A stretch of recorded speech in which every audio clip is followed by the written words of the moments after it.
the U.S. war machine. From Palestine to Mexico. All the walls have got to go. Free, free Palestine. Next, I want you to welcome warmly Ruby from the U.S. Palestinian Community Network.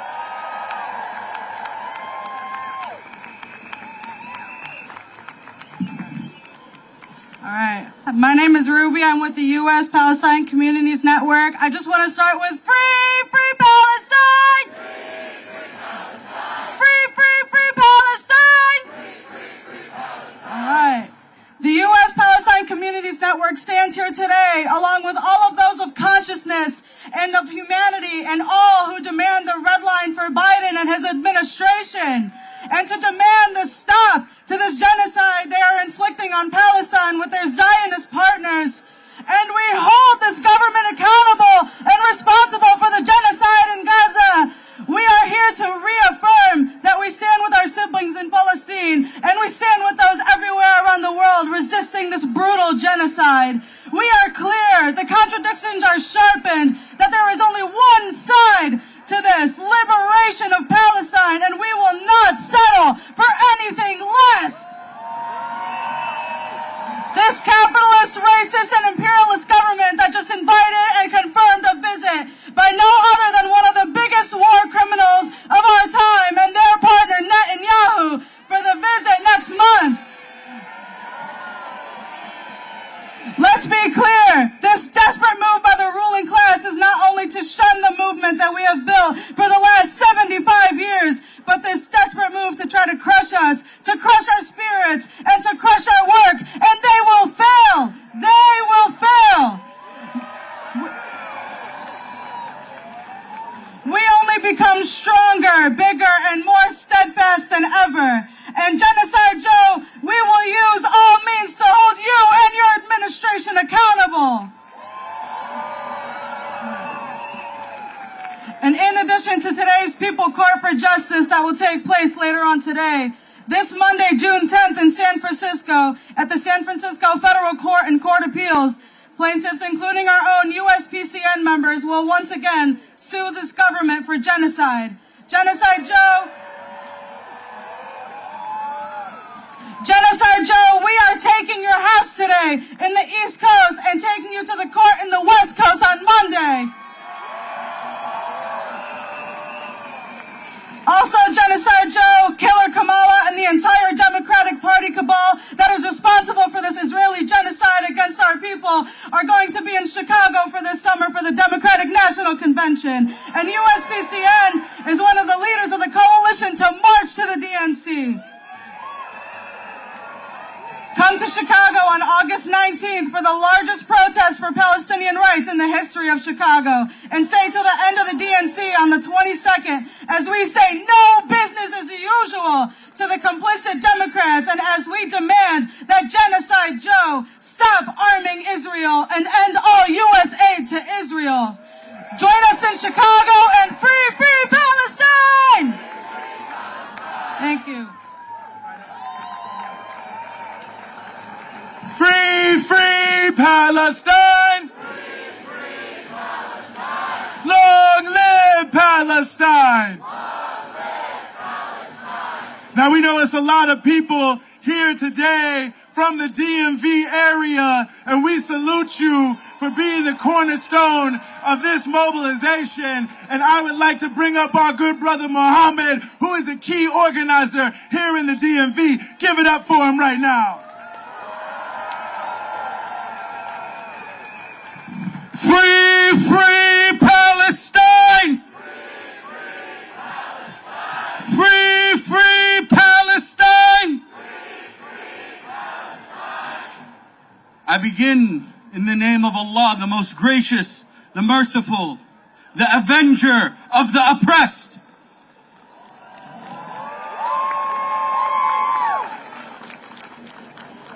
Today, we are now entering the 9th month of genocide. For 9 months, we have watched as the full weight of the Zionist entity and the American empire has been used to crush Gaza. Over 40,000 have been murdered in cold blood while the Gaza Strip has been decimated. All while Genocide Joe continues to gaslight us while funding this genocide. In these 9 months, we have fought every single day against this brutal genocide and those who support it. And in response, what have they done to us? We have been beaten and arrested.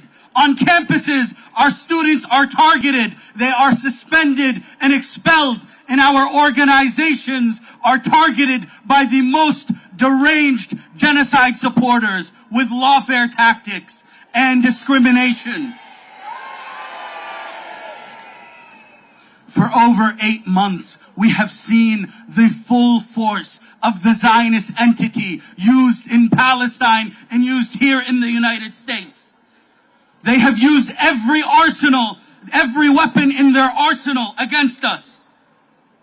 We see in these past couple of months, just this week, we see the media come up with new terms. Legally targeted children, legally targeted civilians. There is nothing legal about that. We see Netanyahu come out and speak against our students, against American college students. And we see the Zionist entity funding campaigns here in the United States on what Twitter is or whatever they call it nowadays. I remember, I'm old enough to remember when we didn't like it when foreign nations participated in our elections. But despite all their efforts, we are winning. Despite all their power, everything that they have invested, we are winning, and they cannot get a single victory. At every level, we have made them pay. At every level, we have made them pay. And not a single member of this genocidal regime, of this genocidal administration, can leave their homes without being confronted. I come here today to announce proudly to you all that Zionism has lost. Israel has lost. وَلَوْ كَرِهَ الْمُجْرِمُونَ, even to the dismay of the oppressors. History will remember this moment, and Gaza will torment all those who allowed this genocide for the rest of time. They can harm, prosecute, arrest whoever they want, but at the end of the day, history will remember that Genocide Joe failed. And they will remember that Blinken was the butcher of Gaza, and history will show that Gaza will not be defeated. History will show that victory is for the Palestinians. History will show that Palestine will be free from the river to the sea. And let's show the people in this house why we are here today. Gaza, Gaza, Gaza, Gaza, Gaza, Gaza, Gaza.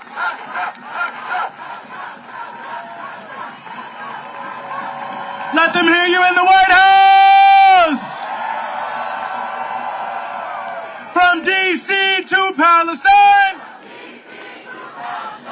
we are the red line. Now we want Biden and all of his campaign staffers to know that we won't forget how they perpetuated this genocide in November. You can't support genocide, much less in our name, without consequences. And just like we can take to the streets, we can take to the ballot box. I want to welcome to the stage next and anti-genocide candidate Jill Stein.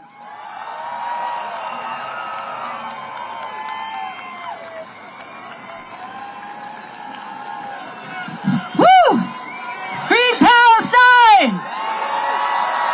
Free, free Palestine! Free Palestine! We are the red line! Free Palestine! Thank you! History will remember every one of us. History and humanity needs every one of us to keep standing up. We will not allow the torture and murder of children on an industrial scale to be normalized. We will not allow human rights to be dismantled. We will not allow international law to be shredded. And we will not be silenced. We will not be intimidated. We will stand up and stand together until Palestine is free. As Fannie Lou Hamer said, none of us are free until all of us are free. And as Martin Luther King said, silence is complicity. We will not be complicit. The people of this country and the people around the world have said no to Israeli genocide against the Palestinian people, supported by U.S. money, U.S. weapons, U.S. diplomacy, and U.S. intelligence. We say no to U.S.-Israeli genocide.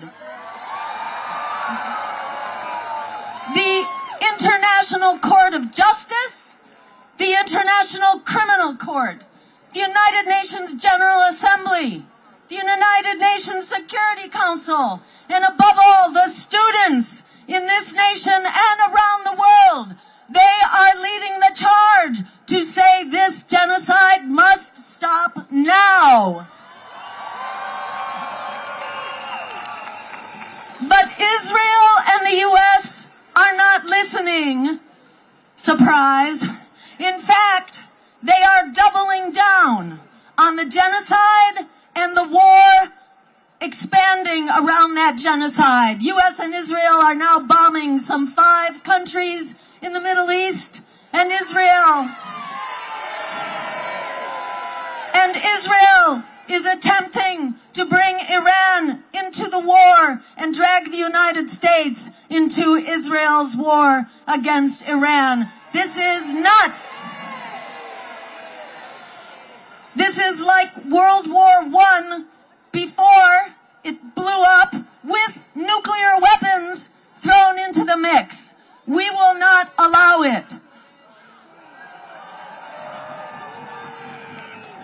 As Ronald Reagan's Secretary of Defense, Caspar Weinberger, said back in the 1980s, Israel is the unsinkable battleship for the United States in the Middle East, whereby Israel and the United States control much of the world's oil supply. Well, we say no. We say no to Israel as the unsinkable battleship, and in fact, we say no to U.S. empire. As Martin Luther King said, my country is the greatest purveyor of violence in the world today. We pay an incredible price for that all over the world as people are murdered by millions all across the world by the U.S. empire and its many wars. In fact, according to the Brown University Cost of War Project, the U.S. currently has so-called anti-terror special operations in 85 countries around the world. This costs us half of our budget. Half of our tax resources are used for this endless war machine that makes the world a more dangerous place and which destroys our healthcare, our housing, our need for jobs and education here at home. The last thing I want to leave you with is what Alice Walker said, that the biggest way people give up power is by not knowing we have it to start with. Remember, 68% of the American public, according to a Reuters poll, oppose this genocide, want an immediate ceasefire and a diplomatic solution. That is 68%. Add that to the 44 million young people in unpayable student debt who are locked into debt servitude for their lives because of the lousy economy and the lousy jobs provided by the economy of empire. 63% of Americans are living paycheck to paycheck. Half of all people who rent their housing cannot afford it and are one paycheck away from being evicted from their homes. We have the highest rates of eviction and homelessness ever in this country. You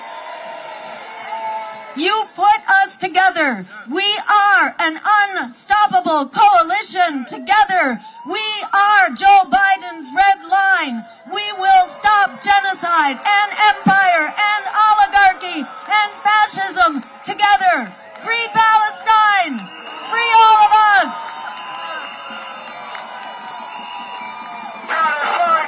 Give it up for Jill Stein one more time. We will let Genocide Joe know there will be consequences. Free, free Palestine. Please welcome to the stage another anti-genocide candidate. Yes, you're spoiled for choice, Claudia de la Cruz.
In Gaza.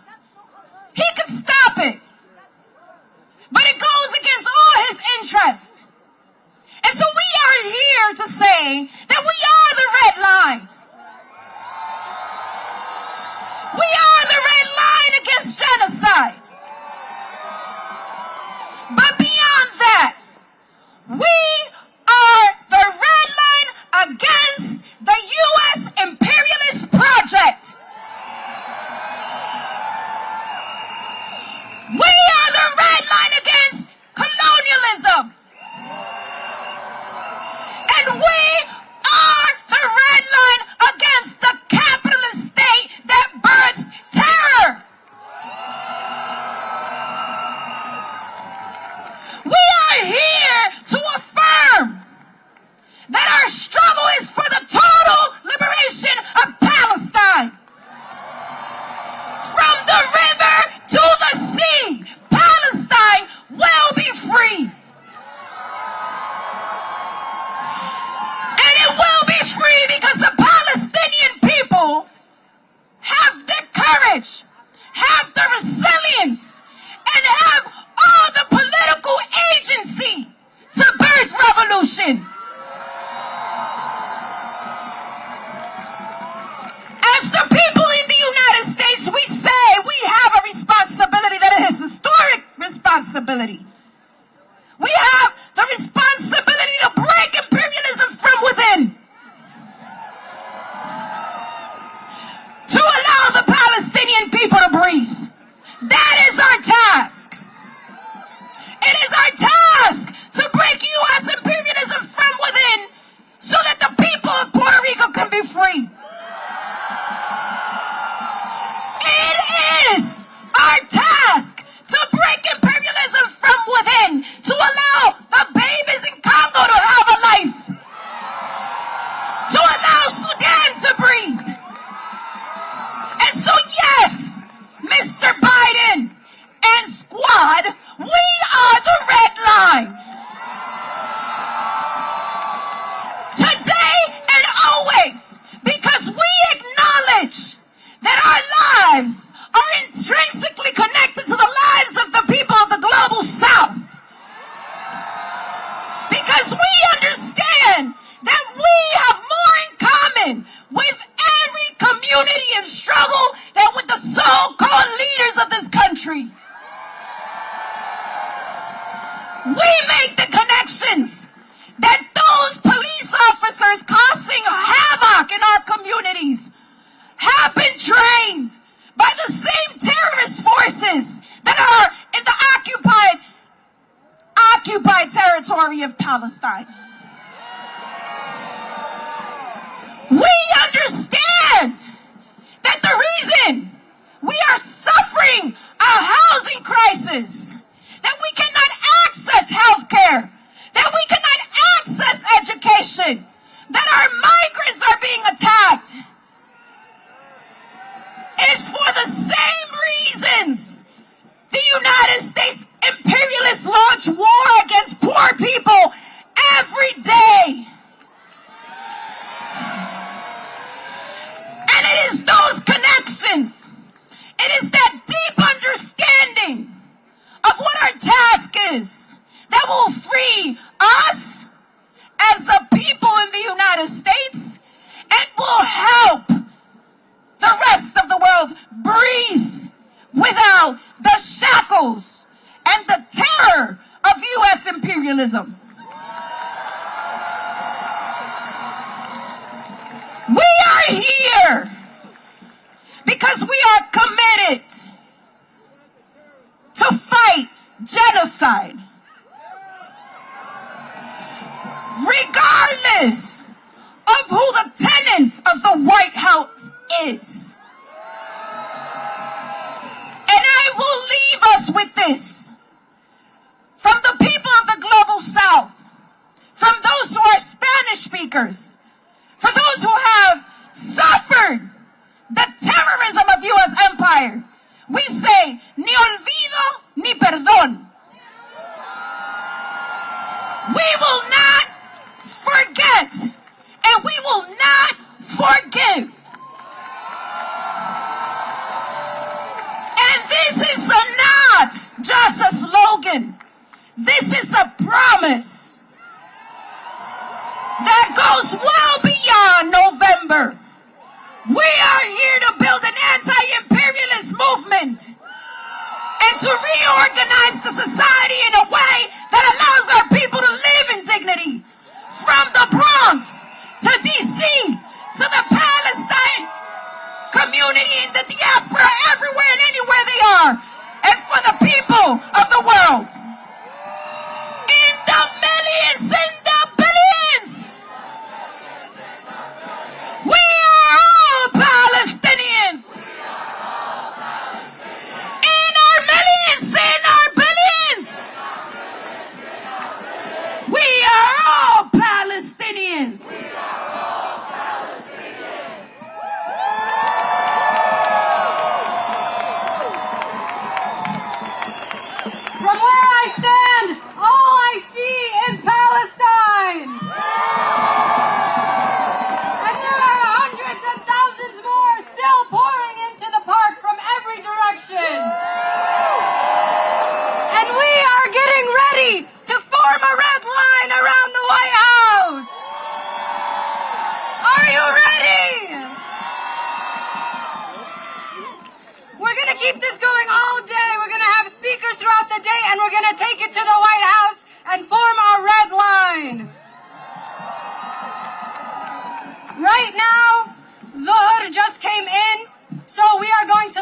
to the adhan, which means the call to prayer. And I want everyone to know that we have a space for prayer back here in the back of the park, so behind me. So if you need to make your way over there, please do. And now I'd like to pass it over to Hatim from Tampa, Florida, to share the adhan with us. Assalamu alaikum wa rahmatullahi wa barakatuh. Thank you everyone for coming to show your solidarity with Palestine and Gaza. Inshallah, we will make the prayer call and do the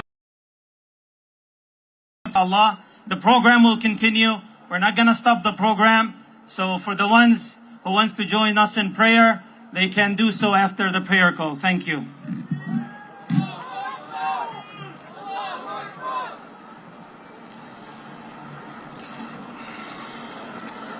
Allahu Akbar, Allahu Akbar, Allahu Akbar, Allahu Akbar. Ashhadu an la ilaha illallah. Ashhadu an la ilaha illallah. أشهد أن محمدا رسول الله. أشهد أن محمدا رسول الله. حي على الصلاة.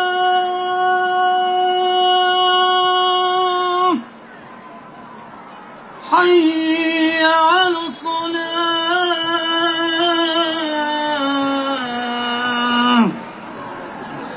حي على الفلاح.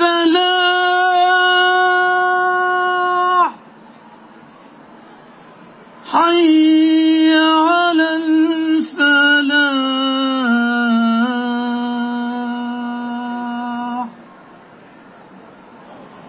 الله أكبر، الله أكبر. لا إله إلا الله. 1, 2, 3, 4. Occupation no more. 1, 2, 3, 4. Occupation no more. 1, 2, 3, 4. Occupation no more.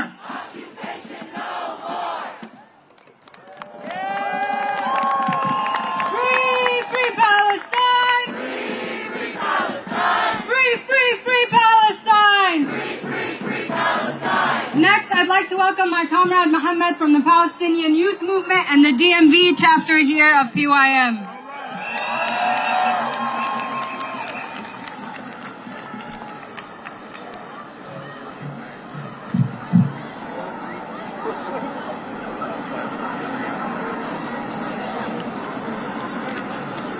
Assalamu alaikum.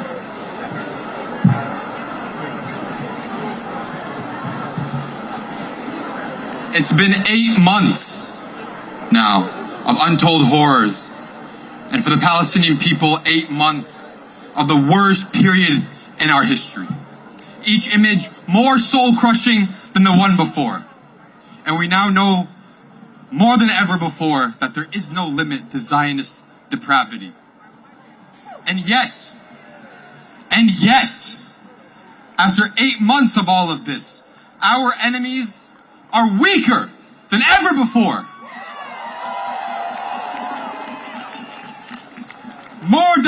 They're more divided than ever before. They've experienced more defeat and more humiliation than ever before in their entire accursed history. The savagery we witness today, believe it, is because they are so weak and so close to defeat. That's why they do this. And yet, despite all of this that we have had to endure here in the diaspora, after 8 months, we as a movement are stronger than we have ever been. More united than we've ever been. Equipped with a clarity of vision and purpose that our people have not seen in decades, perhaps. We draw on the lessons and victories of our brave and courageous ancestors, and we have succeeded. Yes, we have succeeded in carrying the struggle forward in the face of the greatest assault on our people in our history. Now, here in the diaspora, in the West, and specifically in the DMV, our movement is stronger than ever. We are 8 months stronger than we were in October. In the last 8 months, we've witnessed not one, but two, the two largest mobilizations for Palestine in this country's history.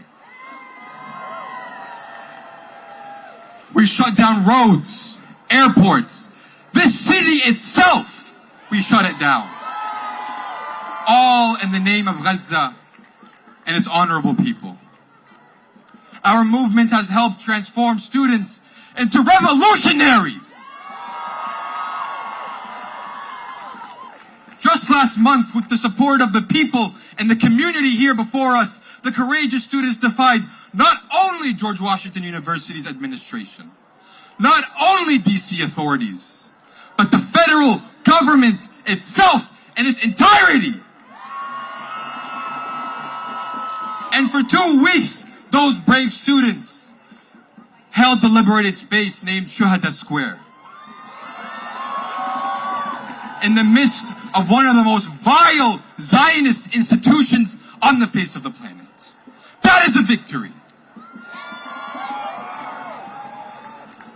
Here in the capital of the global U.S. empire and one of the centers of global Zionist power, we, the people, have made Palestine unavoidable and have made support for Zionism inexcusable and untenable. That is victory. But is that enough? It's not enough. It's not enough. Nothing we do will ever bring back our martyrs. But we can give their memories dignity and meaning by continuing to struggle. And if we refuse to ever be satisfied,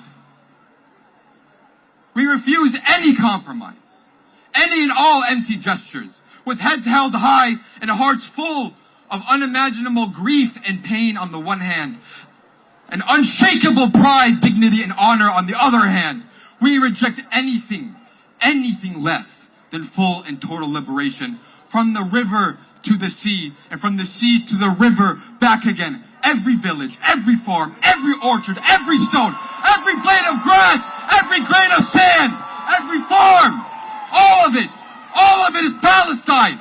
And we will settle for nothing less than all of Palestine.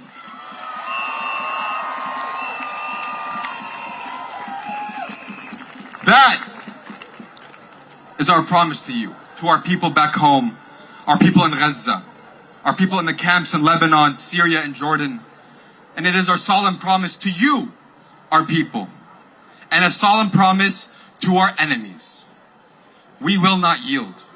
No massacre you can commit will be horrific enough. No amount of repression can ever be terrifying enough. Nothing our enemies can throw at us will be enough to make us back down. الشباب لن يكل همه أن يستقل أو يبيد.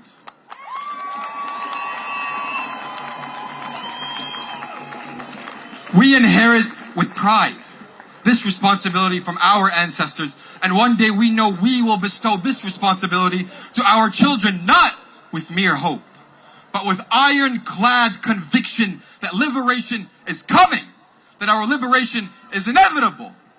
Generation after generation, until total and full liberation, we know our victory is inevitable. It's on the horizon. Each of us here can see it.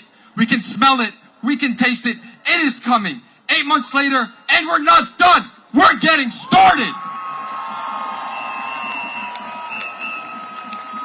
Remember this. So long as we continue to fight, so long as you continue to fight, we will never be defeated. And our martyrs will never truly be dead. They're watching us right now. They're smiling upon us right now. Carry that responsibility. Carry that burden and never give up. Next month when a certain Prime Minister Netanyahu comes to address the criminals in Congress,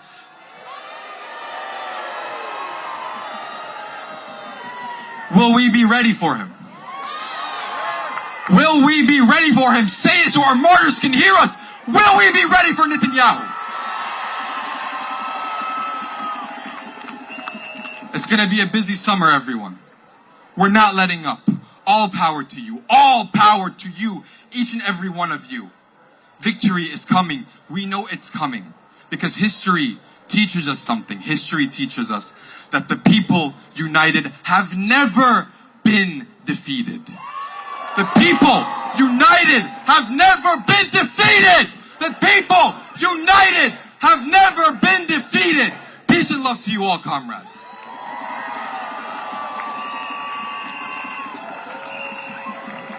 The people united will never be defeated. The people united will never be defeated. The people united will never be defeated. The people united will never be defeated. The people united will never be defeated.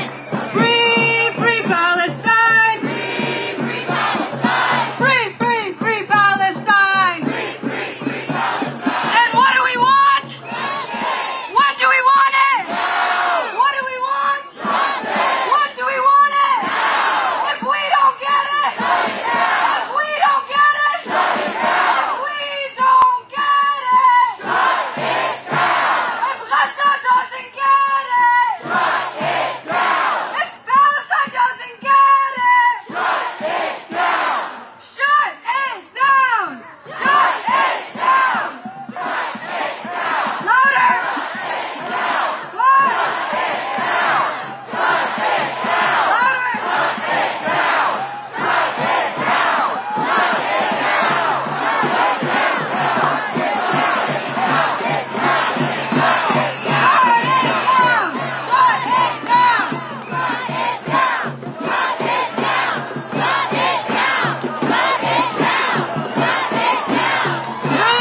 Free Palestine! Free Palestine! Please help me welcome next a Palestinian from Gaza, Mu'taz Salim.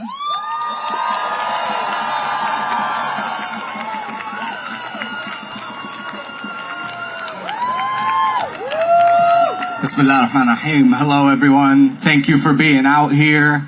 I'm going to keep this pretty brief. We know the statistics. We know the horrible, horrible crimes they've been committing every day. Massacre after massacre after massacre, including 200 plus killed this morning as part of a quote-unquote rescue operation. That's how depraved they are. That's how depraved the people we're working against are. It's been over 8 months now of this genocide. I've lost exactly 161 members of my family in Gaza to this genocide, to the depraved Zionist entity that is currently massacring our people, supported, actually I won't use the word supported, directly in association with this government here. Because this government, we're not even gonna say they're complicit anymore. They are directly responsible for the murder of Palestinians in Gaza. They are committing the genocide. It's not just Zionism. It's not just the Zionists. It's this empire here. It's this country here. We know that what we've done so far has been historic. I never thought in my lifetime that I would see a Palestinian movement this strong. But we still need to do more.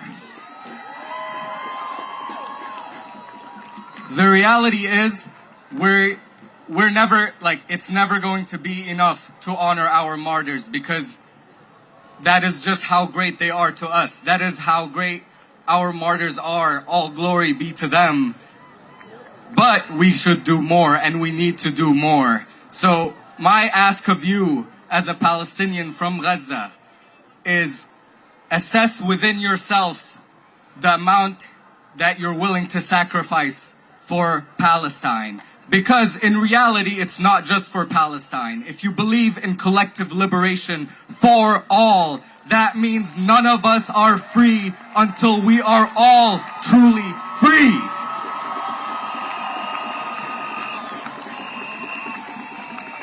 I personally really wanted to believe that the system did have some justice within it. That if you engaged with it, that's kind of what we're told growing up in the Middle East. America's the golden icon of freedom and justice. It's all a lie. It's all a lie. I can't tell you how much of a sick lie it is. And they use it to justify murdering our people in mass. I say all that to say, we've heard from Gaza, we heed Gaza's call. Gaza tells us to escalate for it. That can mean so many different things, but what I will tell you is we need to start sacrificing, truly sacrificing. Think to yourself, how much are you willing to sacrifice for the people of Palestine, for Gaza, who are being bombarded, massacred every single day? Because I personally am willing to risk it all. Because what point is my life and my existence on this earth if they can massacre my cousins, my aunts, my uncles, as if they don't even exist? They dehumanize them to a degree where they can just murder them in mass. Shame. On July 24th, we know that the Prime Minister of the Zionist entity is going to come here, and we need to really mobilize about in regards to that. I really hope that you show up and we truly shut things down in every meaning of the word, because it has gone way too far. Way too far.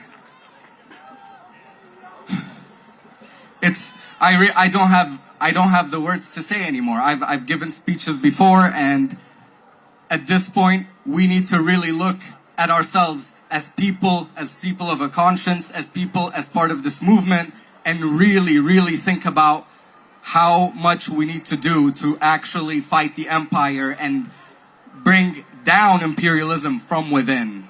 Because that's what we gotta do. That's what we gotta do. It is time to abolish Zionism in its entirety. Free Palestine. Thank you.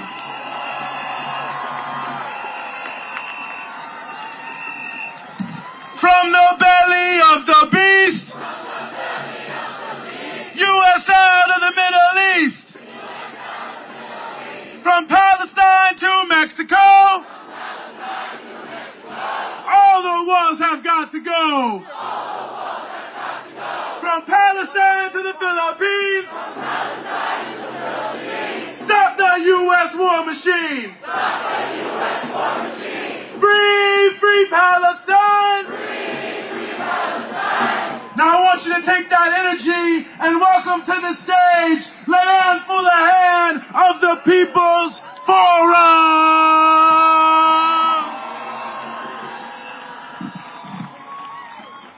This sea of red will give everyone in the White House nightmares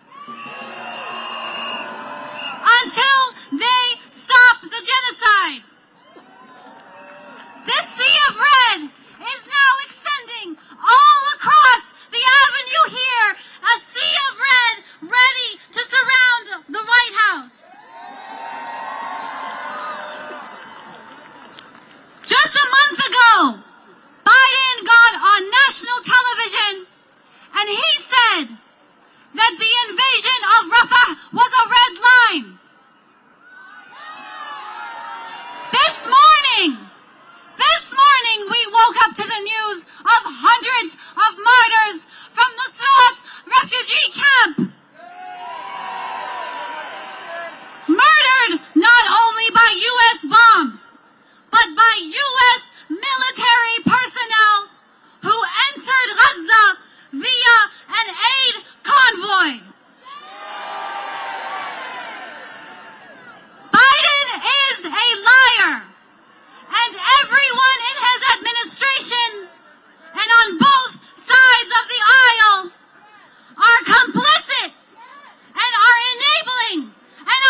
building the movement for Palestine, learning new skills, building different kinds of actions, bringing our entire community on the right side of the red line with us. Today we are going to draw the line between right and wrong because it is the people who decide what is right and wrong. We are the ones who decide what is right and wrong. And we knew in 1948 and we know in 2024 that the occupation of Palestine and the genocide of the Palestinian people executed by both the United States and Israel is wrong. Biden refuses to draw the line. So we are going to draw the line. And I want to tell you now how we're going to do it. We have people of conscience in the tens of thousands already lined up along Constitution Avenue in front of the White House. Let's shout for them to hear us.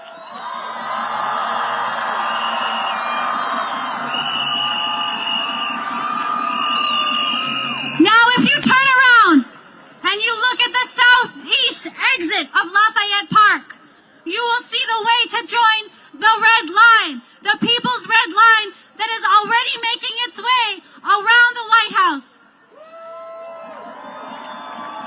So while the speakers keep going, while the program keeps going, I'm going to ask every one of you to help us build the people's red line and to surround the white line, the red line, against the true perpetrator of terrorism and violence in today's world, the White House. We are telling the world that we have picked a side. We have picked the side of humanity, and we are drawing the line. Anyone who wants to be on the right side should join us. So start making your way to the red line. Help everyone build the red line. Grab the red banner. Pick up a banner if you can. We want to show the world. We want to show the White House. And we want to show our people in Palestine that we will not give up until Palestine is free. And then I ask every one of you, when you go back home, we are going to multiply the red line in every city and every town until every single institution that is building this genocide has to withdraw. And the genocide ends. All aid to Israel is cut.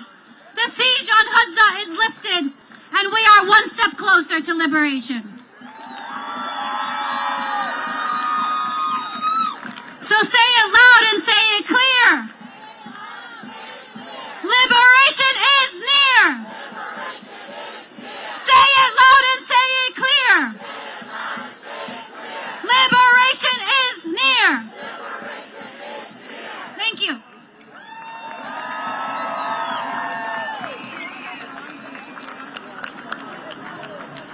Free Palestine!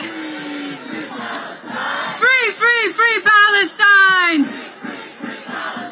So just like Leanne said, we're going to keep this going. We have a lot more speakers and we have people forming the red line, so join them if you can. We'll be sticking out here in the park as well. And we have over 10,000 people watching with us on the live stream. So next, I'd like to welcome from Black Alliance for Peace, Rafiki Morris.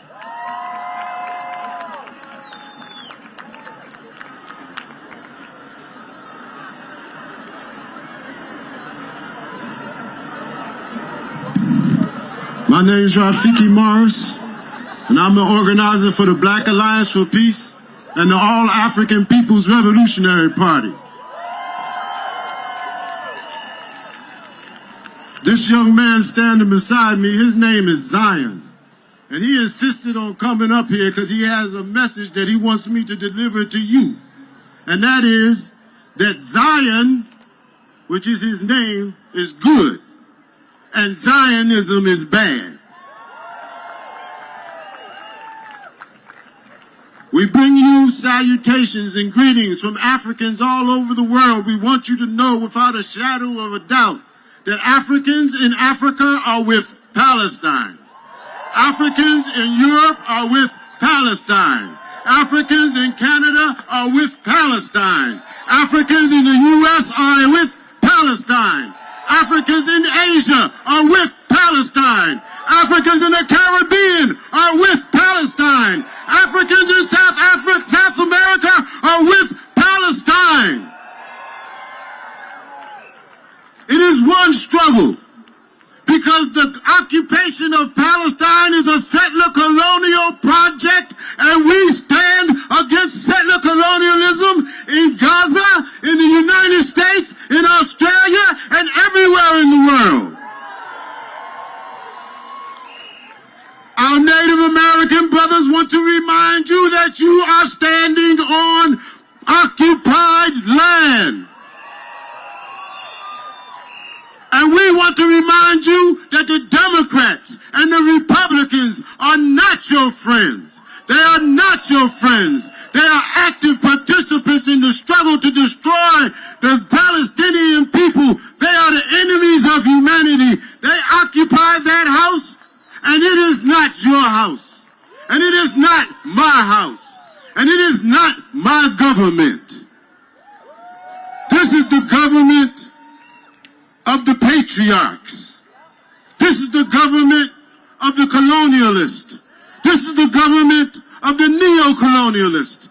This is the government of the settler colonialist. This is the government of the Zionists. This is the government of imperialism, and imperialism must be destroyed.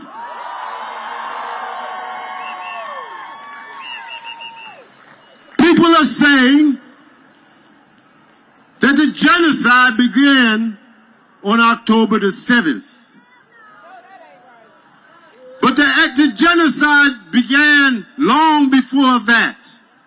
The genocide has been going on since 1917, when them first Zionist terrorists landed in Palestine and started seizing the lands of the Palestinians. This genocide has been going on all the way up to now. And October 7th wasn't the beginning of the genocide. October 7th was the beginning of the end of genocide. October 7th was the exclamation point at the end of genocide. We are watching the illegal, racist state of Israel commit suicide. They are killing themselves. And every bomb they drop, every bullet they fire, every drop of blood they spill only guarantees their destruction. Israel will not last throughout this upcoming period. We've been fighting Israel for a long time. And for a long time, nobody agreed with us. But now the whole world agrees with us. So we want to see if you agree with us. We got two words. We want you to say it 7 times. Smash Zionism. Smash Zionism. Smash Zionism. Smash Zionism. Smash Zionism. Smash Zionism. Smash Zionism. As always, we stand ready for the revolution. Thank you very much.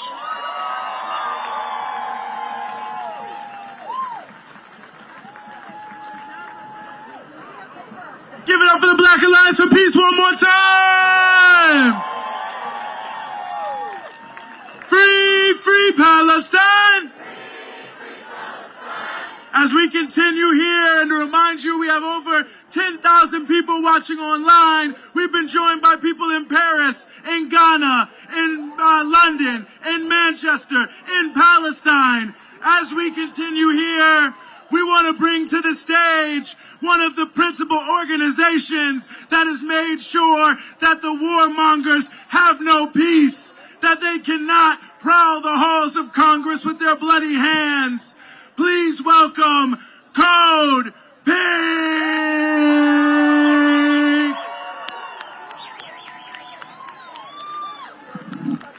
By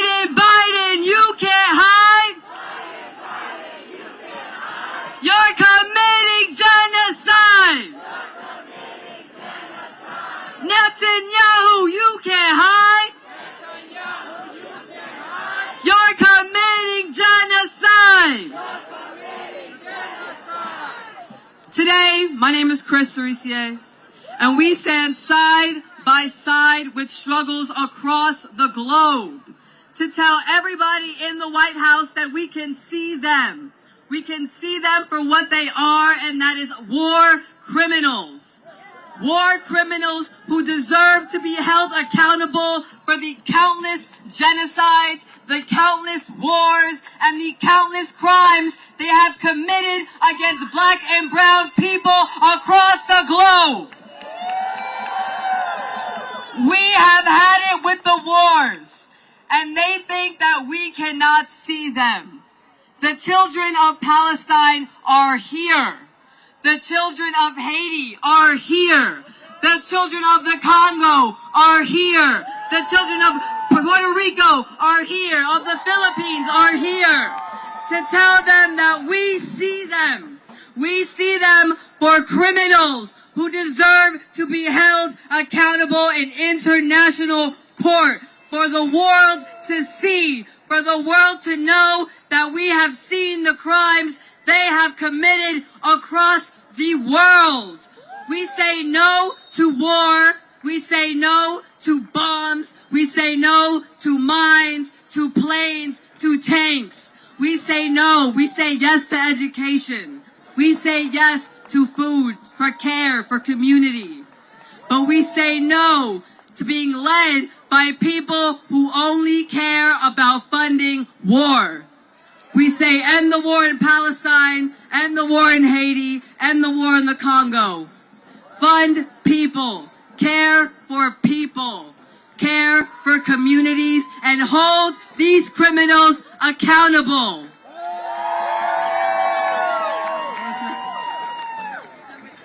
Please, if you have time, if you're in the DMV area, if you care about Palestinians in the globe, join us at Congress every day, Monday to Friday. Every day we are in the halls of Congress demanding that the people who hold these seats do their job and do what their constituents ask them to do. If you're not in the DMV area, if you're in any part of the globe, join our summer school Education for Gaza at Code Pink, please. Please join us in making sure they know that we see them. We see them for what they are doing, and we will come to their face and let them know that the youth is aware. The youth knows. And we will stand every single day until kids are free across the globe. So many of you have seen us in the halls of Washington, D.C. Raise your hand if you've seen Code Pink. All right, please, if you can join us any day, go to codepink.org events and you can sign up there to know where we are. Join us as we follow and we confront the war criminals to their faces. Thank you.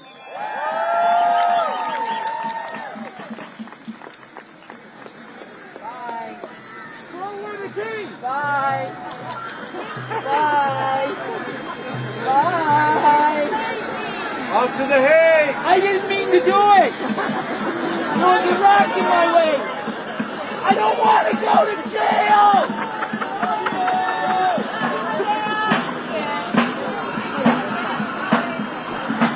Free, free Palestine! Free, free Palestine! Free, free, free Palestine!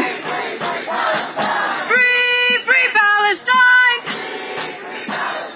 Free, free, free Palestine!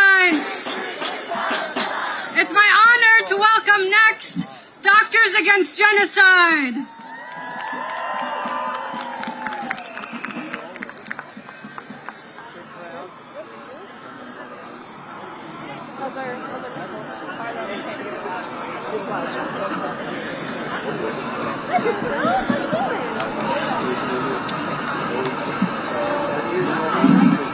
Even.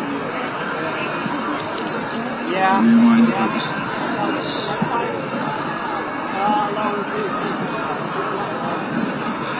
عاشت غزة! عاشت غزة! Long live Gaza! Long live Gaza! عاشت فلسطين! عاشت فلسطين! Long live Palestine! Long live Palestine! War criminal Joe Biden. We are your red line. War criminal Joe Biden.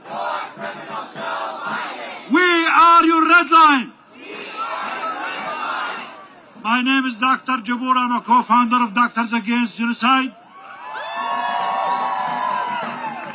I'm here with my friends and colleagues to join you, the brave people, and to support you, and to tell war criminal Joe Biden that we are his red line. I stand before you today as a doctor and as a voice for the voiceless, a witness to the unspeakable horrors unfolding in Palestine.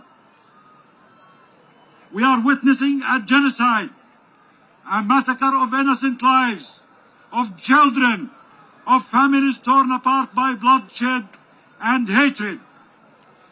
We at Doctors Against Genocide take our medical mission and our oath very seriously. We were amongst the first to call out this genocide and oppose it head on, without any fear or hesitation. We refuse to be intimidated. We refuse to be intimidated. The sanctity of a human life is our highest obligation, and we spare no effort in defending and protecting it, come hell or high water. No one has a license to murder children. No one has a license to murder children. No one has a license to murder children. Stopping the murder of children should not be controversial. Stopping the murder of children should not be controversial. Ceasefire should have happened 8 months ago. Every day that goes by without a ceasefire, hundreds of children are injured, murdered, and starved.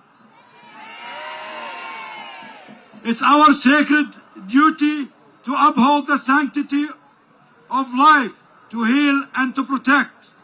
Yet, doctors who are apathetic, who have not called for a ceasefire yet, who have not denounced this genocide, don't really value the real meaning of life. To them, you are just a transaction and a business opportunity. You should not trust those doctors. You should not trust them with your life or your children's life or your parents' life. You should find yourself better doctors. Abandon the AMA. Abandon the American Medical Association. Abandon the AMA because they are complicit in genocide. The complicity of the American administration that is aiding, abetting, and committing this genocide. The complicit Congress that is threatening the ICC and the ICJ and obstructing justice must be held accountable. Their hands are stained with the blood of the innocent children, and history will judge them harshly. Abandon Biden. Abandon Trump. Abandon Biden. Abandon Trump. The time for diplomacy has long passed. Genocide has never been stopped through negotiations, diplomacy, or empty promises. We must demand immediate action, decisive intervention to stop the genocide. We call on the United Nations and the United Nations Security Council and the regional powers to deploy peacekeeping forces to protect the innocent, to shield the children and the civilians from this relentless onslaught. Stop the murder of children now. Stop bombing hospitals. Stop killing doctors. Stop killing patients. Stop taking doctors as hostages. Stop taking nurses as hostages. Thank you, South Africa. Thank you, Nicaragua. Thank you, Colombia. Thank you, Yemen. Thank you, Brazil. Thank you, Norway. Thank you, Ireland. Thank you, Spain. Thank you, Slovenia. Thank you, Iran Bushnell. Thank you, Iran Bushnell. Thank you, the students. Thank you, the youth. Thank you, Black Lives Matter. Thank you, Global South. Thank you, Gaza. Thank you, Gaza. If I must die, you must live. To tell my story. To sell my things. If I must die, let it bring hope. Let it be a tale. Whoever stays until the end will tell the story. We did all we could. Remember us. We remember you, Dr. Mahmoud Abu Nujaila. We remember you, Dr. Rifat Al-Harir. Free, free Palestine. Free, free Palestine. Free, free Palestine. Free, free Palestine. عاشت غزة. Long live Gaza.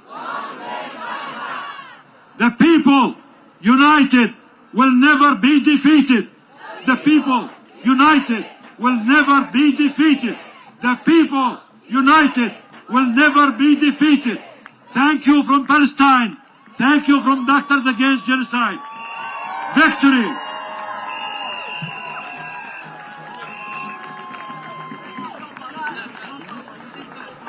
Give it up one more time for Doctors Against Genocide. Let them hear you. When our friends from Doctors Against Genocide were speaking, I want to say over 1,500 people have joined us on the live stream, watching from around the world. And I want to announce to those nearly 10,000 people that already the White House is surrounded with the people's red line. The White House is surrounded with the people's red line.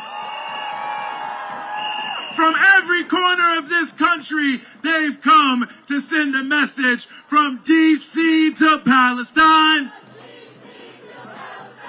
We are the red line. Next, I want to bring up Hannah from Maryland to Palestine. Give her a warm welcome. Down, down with occupation.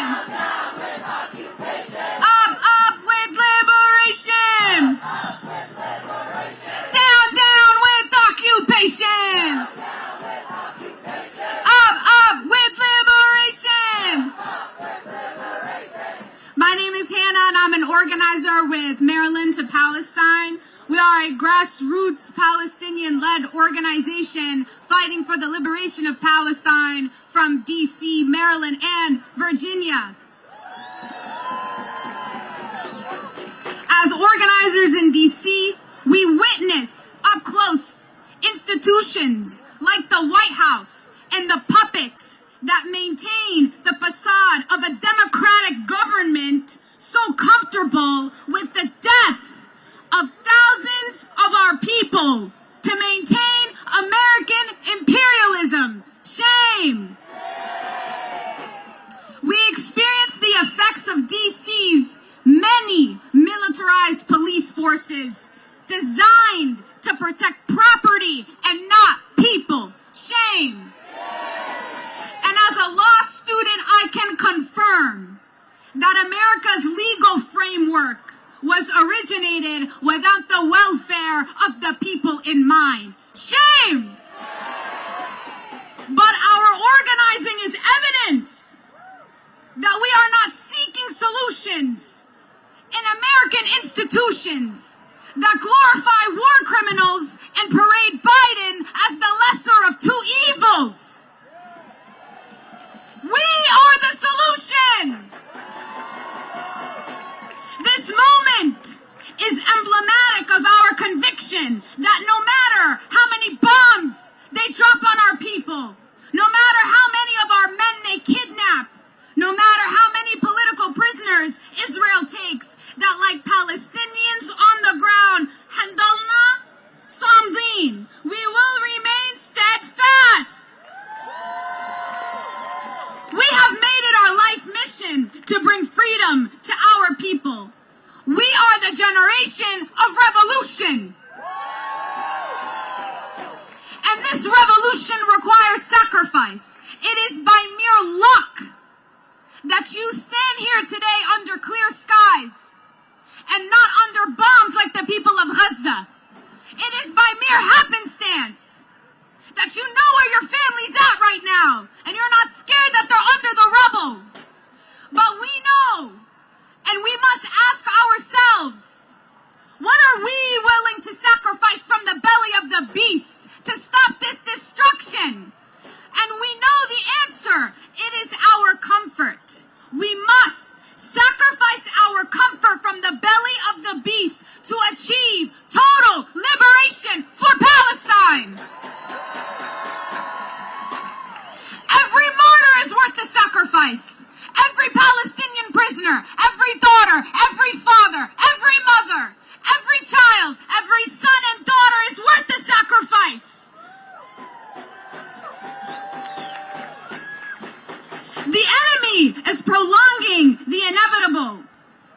Its collapse and destruction. The Zionist entity proves to us time and time again that it is a failure because it cannot contain the resistance of our people. A stone will always meet the face of an Israeli tank. A freedom fighter will always ascend when a martyr ascends in the heavens. It is inevitable that we will achieve our freedom. It is a matter of time. All it takes is our sacrifice. So long as Biden and Blinken and Austin and all the war criminals continue to move as if they will not face consequences, we will continue to escalate. So long as they continue to act with impunity, we will raise the consequences. No matter what happens, as evidence as us standing here today, we will continue the fight until we see total liberation for Palestine. In the words of Sana Daqqa, wife of the eternal martyr Walid Daqqa, we create life and they create death. Our legacy must be the rejection of Zionism in any and all of its forms. We stand united in our demand for liberation, the right to return to our ancestral homelands, and a total arms embargo on Israel. Palestinians are deserving of every atom's weight of dedication and sacrifice. So today we renew our commitment to sacrifice for the Palestinian people. Free, free Palestine! Free, free Palestine! Long live Palestine! Settler, settler, go back home! Palestine is ours alone! Thank you, everyone.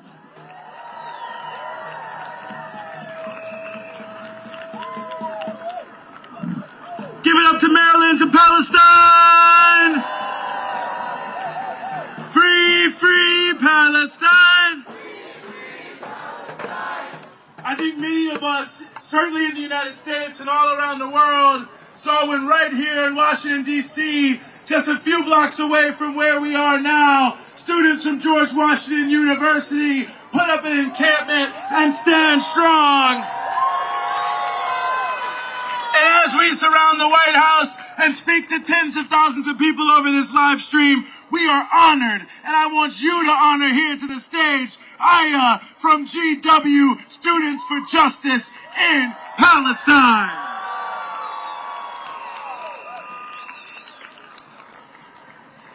We will not be pushed aside while you're funding genocide. We will not be pushed aside. Stop funding genocide. On behalf of Students for Justice in Palestine at the George Washington University, I am so incredibly proud of the community I see before me today. Once again, we have come together to call for an end to the genocide and make sure Gaza is unavoidable for those who don't already see it everywhere. The streets now echo our sister streets in Rafah, which run red with the blood of our martyrs, their lives claimed on the dime of this genocidal warmonger next to us, as well as the ones that sit at the helms of our universities. Their ivory towers and white houses are forever stained with the blood of our martyrs, a transgression we refuse to let them forget. Those administrators have, after 8 months of genocide, still refused to divest. Today marks exactly 8 months since the genocidal incursion on Gaza and exactly 1 month since the liberated zone at GWU was raided mere blocks from here. Our Shahadat Square was an effort by the entirety of the DMV-SJP coalition. Though we are speaking as GW-SJP, we wholly reject the siphoning off of our collective. We organized, struggled, and were brutalized as a collective, and we will continue to fight as a collective. We will continue to fight the institution that funds the genocide of our people. Together, we built a world that challenges the imperial core that we occupy and leapt towards a future rooted in liberation, collective care, and radical imagination. In the liberated zone, everyone was housed, fed, and educated. With the bonds we built with the members of our DMV community, we were able to assume the position that students should play in society, not as gentrifiers and settlers, but as a front in the struggle towards collective liberation. President Granberg of GW vilified these very same community members as quote-unquote outside agitators. Granberg, who moved to D.C. only a year ago, who has no roots in the district, is in fact herself an outside agitator. And it is at her behest that they arrested 33 of my comrades, pepper sprayed community, and suspended students. We changed the narrative, made the language of revolution ubiquitous. We relied on systems of mutual aid to sustain ourselves and subsequently redistribute whatever we didn't need. This culture of radical care and vision was why the administration and the state's coercive apparatus was so vicious in their crackdown. Open classrooms and popular universities deny the capitalist imperative by making education accessible and free to the masses. In short, we proved that the world we want to see is possible. They just want us to believe it isn't. The material aspect of our Shahadat Square may be gone, added to remains. Students nationwide were able to mobilize the community so well because of the parasitic relationship the university has with the locale. Universities everywhere, especially in major cities like New York, LA, and Washington D.C., are vampirical, leeching off the communities they slowly encroach upon and take over through police violence, real estate, and collusion with dirty politicians. University making and state making rely on organized crime. GW and the U.S. are organized crime syndicates that racketeer native populations and create borders around contagious territories. The George Washington University is one of the largest landowners in D.C., and it is responsible for gentrifying the heart of the district and displacing entire communities of color, colluding with the American empire and Western imperial control. The George Washington University is literally the landlord of the IMF and the World Bank, two of the largest financial institutions in the world that are designed to destroy and exploit the global South. GW is just a microcosm of the larger university disease, though. As long as the university exists within the settler state, its function will always be to sustain the colonial empire. Make no mistake, our universities are weapons manufacturers. They train the agents of empire that staff the halls of the building next to us, the corporations that profit off of our people's genocides. They create the workers that fuel these genocidal institutions and produce the research that develops the weapons that are used to kill our people.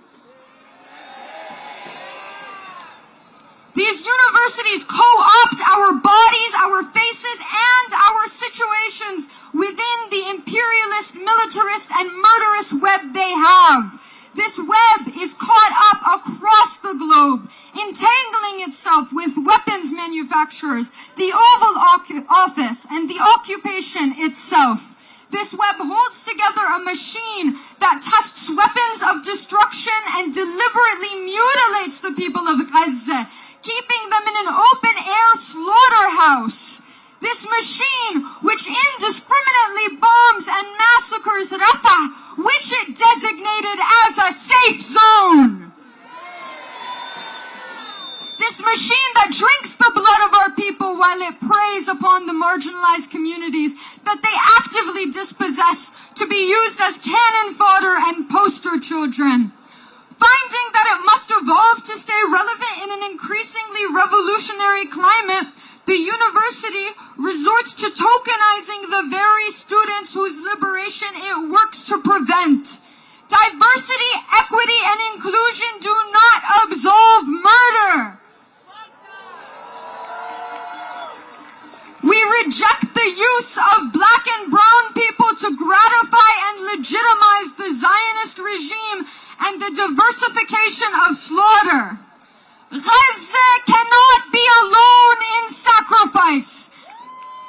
And so let me reaffirm how honored we are to put our education on the line for the liberation of Palestine. The repression we are seeing proves that the student movement has brought the empire to its knees. The students have shown that their steadfastness is an existential threat to the impressive, genocidal Zionist state of Israel. We as SJP call on you to bring Gaza into every classroom. Reject the colonial notions of time and place. Gaza is connected to every lesson, no matter the discipline.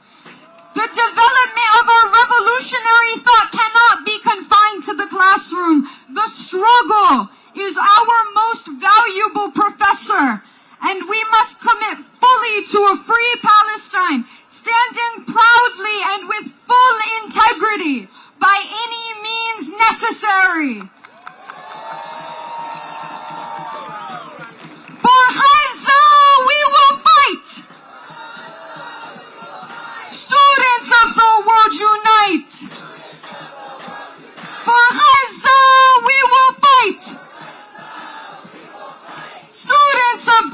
world unite. We stand by Rafah side by side. The students are the red line. We stand by Rafah side by side. The students are the red line.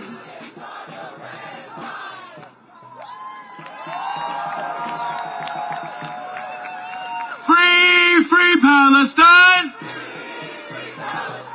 Free, free, free Palestine!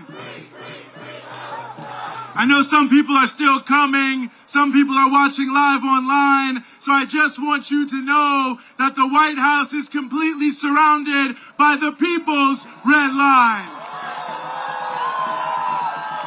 This is an unmistakable message that not in our name will we allow a genocide to be waged. From D.C. to Palestine, we are the red line. And as we stand here in Washington, D.C., let's remember that D.C. residents also don't have a right to self-determination. That neighborhoods have been ethnically cleansed right here where we stand. And that the same forces who support that support the genocide in Palestine, make common cause with the Zionists like the Metropolitan Police Department.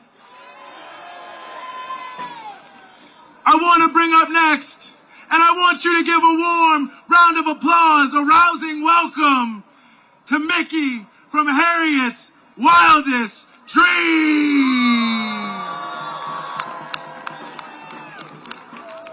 I said give it up, let them hear you in the White House.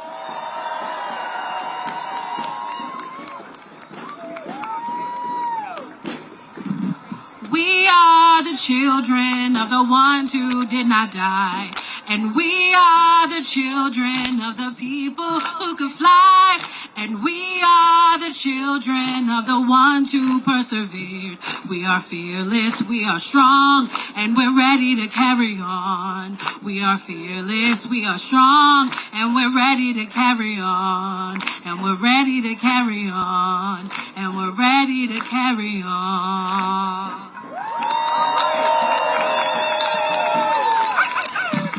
Revolutionary greetings, community. My name is Mickey, and I'm an organizer with Harriet's Wildest Dreams, based right here in Washington, D.C. We are a Black-led community defense hub centering all Black lives for state-sanctioned violence. We have a unique perspective, being in the empire's capital. Without representation, members of Congress routinely impose their own personal political agendas on the District of Columbia and its residents. Without the consent of the governed, they routinely act to circumvent DC's democratically enacted laws and budgets. When DC attempted to revise their criminal code for the first time since 1901, Congress intervened to overturn it. When DC moved to give non-citizens the right to vote in DC elections, Congress intervened to overturn it. And when students from all over the DMV participated in the nationwide encampments on GW's campus, Congress pressured our mayor to call MPD to clear the encampment. And she gave into it. But you don't see Congress intervene when the housing crisis leaves our residents with nowhere to go. You don't see Congress intervene when the Black maternal mortality rate continues to rise due to lack of birthing access. You don't see Congress intervene when the white supremacist Zionists flood our city with violence.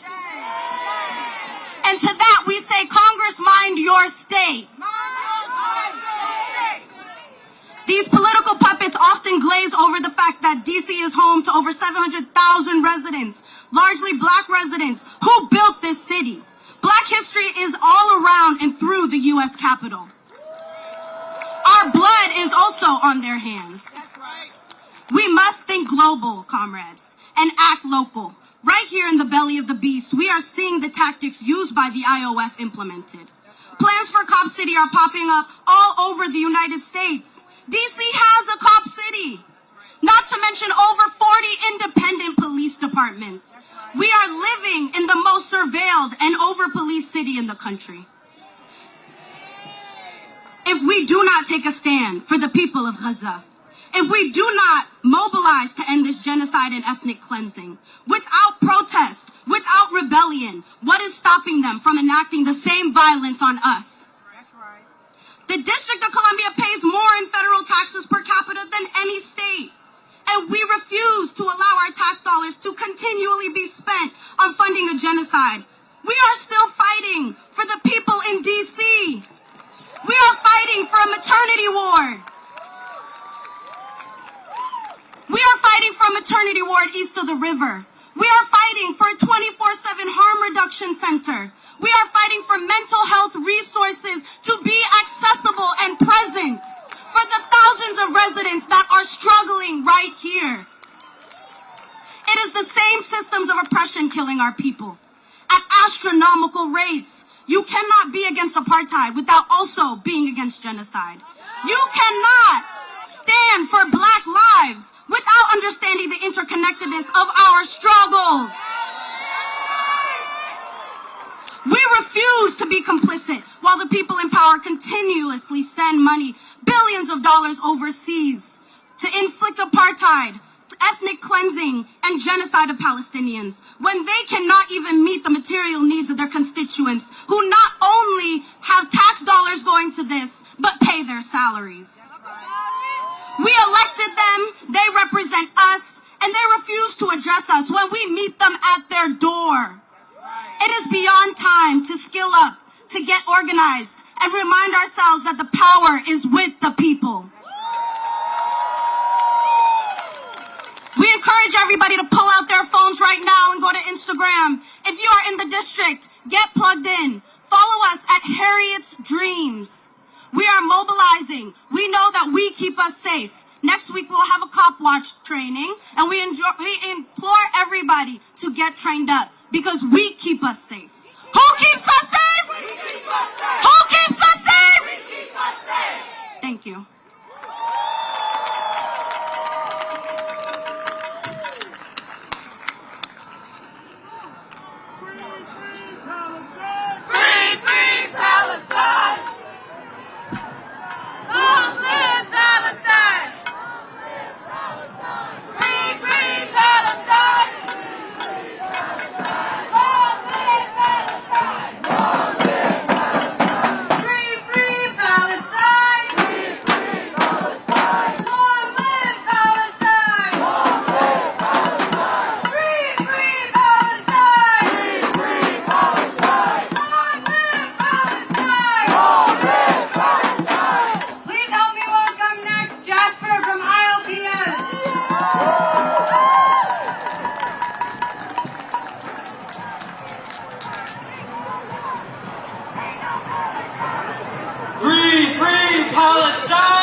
Thank you.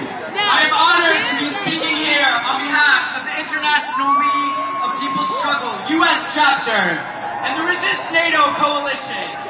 As a global formation of people's organizations and movements that strive to realize the unity and cooperation of anti-imperialist and democratic struggles around the world, we in ILPS are inspired by the huge amounts of people mobilizing today, encircling the White House to support people's resistance against imperialism. All right, everyone. How's everyone doing? So speakers, there's still some more speakers, but I want to get over to the near the White House where they have the red line surrounding the White House. There are thousands of people out here today. I don't know how many thousands, maybe around 10,000, anywhere from 10 to 20,000 people. I didn't get a good look, but I'm going to take a walk around. We'll try and get to some interviews, but don't forget, smash that like button, share this live stream, And if you are not already subscribed to our channel, please subscribe now. Even amidst the rubble of the Zionist siege, the embers of the Palestinian people's resistance continue to set ablaze the just struggle against domination. The U.S. continues to back the murderous Zionist state. And why? Their land is rich in natural resources and a strategic location for a U.S. military outpost.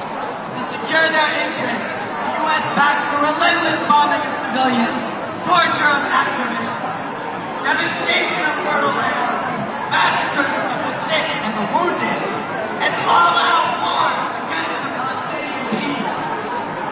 Today, these towering actions carried out of Governor D.C. will only further isolate the U.S. number one terrorist in the world today. The U.S. is not satisfied with dominating just one corner of the world. It's a global imperialist power. Its talons rip through every continent. It wields its violence through several military alliances, the largest being the North Atlantic Treaty Organization, or NATO. So I'm a Yemeni American from Detroit, Michigan. And I'm out here with a whole bunch of other people from around the country to voice our concerns about our continuous funding of Israel and their genocide that is ongoing right now in Gaza. It's obviously a genocide. It's obviously ethnic cleansing. The erasure of everything from campuses, college campuses, schools, to graveyards. They're trying to erase the history. It was never about the hostages to begin with. It was never about the hostages. I mean, the fact that they told everybody to move south, and then they kept on bombing them all the way to the southern end, and now they're going to cross Biden's imaginary red line of Rafah, and they do it. You kind of wonder who kind of runs this country. It's not Biden. Biden is not a great leader, I'll tell you that much. And I voted for him last time. But at this point, I mean, it's not looking good. The fact that he can't, it's like Bill Clinton when he said, who's the superpower in here? When he left that meeting back in the late 2000s, when Israel was bossing him around. I think we need to be the example to the world that we pretend to be. We don't have no good standing in the world anymore. Everybody laughs at us like it's a joke. And it's a shame that this country is heading down that line because at the end of the day, it's all about the dollar bill for these corporations. I mean, all these military demonstrations, all the companies, all their stocks went up and everything. I mean, you can't make money unless there's war. And the thing about Israel is that it's clearly an ethnic state. I mean, you have all the military personnel speaking out, everybody from the former government cabinet, everybody knows what's going on. And the past 9 months, I think everything's just became more exposed. As Arab Americans, we knew what was going on this whole time. The imperialist domination of our globe. I think the last 9 months with social media such as TikTok, and those movements which hold aloft, I think that really brought everything to light. All the stories that the Palestinians were suffering throughout the years has been, risen up to the surface. And I think people understand that, and they understand that the Palestinian cause is a human cause, a legit human cause, where you have no self-determination. The struggle of all people against imperialism supported Palestinian liberation and brings us closer to a new world. Take inspiration from the resistance to U.S. NATO aggression. Join the Resist NATO coalition and join us in the streets. I mean, these people for the last 25 years have had, their homes literally just taken away from them, bulldozed. I mean, you can't even imagine what they've been through. Resist NATO and to be mad at them. I mean, I can't even speak in their shoes because I can't even imagine what I would do in that situation. But I'm sure a lot of Americans would be pissed off and would take action. They would fight back. They would fight. It's self-defense. Look what they did at the Capitol on January 6th. They felt like they had to fight back and resist. Yeah. Even though that's a different thing, but it's a human feeling that you have to try to understand, and without trying to understand somebody, I have friends that voted for Trump, and I'm still friends with a lot of them. but it's really about understanding the other side. Right. And I think that the horror of how the mainstream media has turned this into lied and tried to make it an anti-Semitic thing. When you have all these Jewish groups out here, everyone, Bernie Sanders was called anti-Semitic. I mean, it's at a certain point, it's just become ridiculous. And I think I'm starting to see a lot of more pushback, you know, when it comes to like words like intifada, where it means to shake off, literally to shake off, as in to resist, to get something off your back. And for the last 9 months, they have framed it as a violent uprising. It's an uprising. It could be violent, it could be peaceful. Back in 2018, when they had the Great March of Return, Israeli snipers with U.S.-funded weapons just took aim and shot them. And they have these methods of shooting them in a way where, like, they'll take away their ability to walk or procreate. You know, every few years. The last time I was here was in 2014. During the last major war in Gaza. And it seems like it never stopped. But I think this time, really, because social media has become so widespread, everything is coming to light. Yeah. The amount of money, I mean, you're looking at some states right now, they're trying to charge people for the amount of miles that they drive. Tax them. California is doing something right now. They're doing a pilot program, so is Michigan. Because they can't come up with money to fix these roads. It's insane.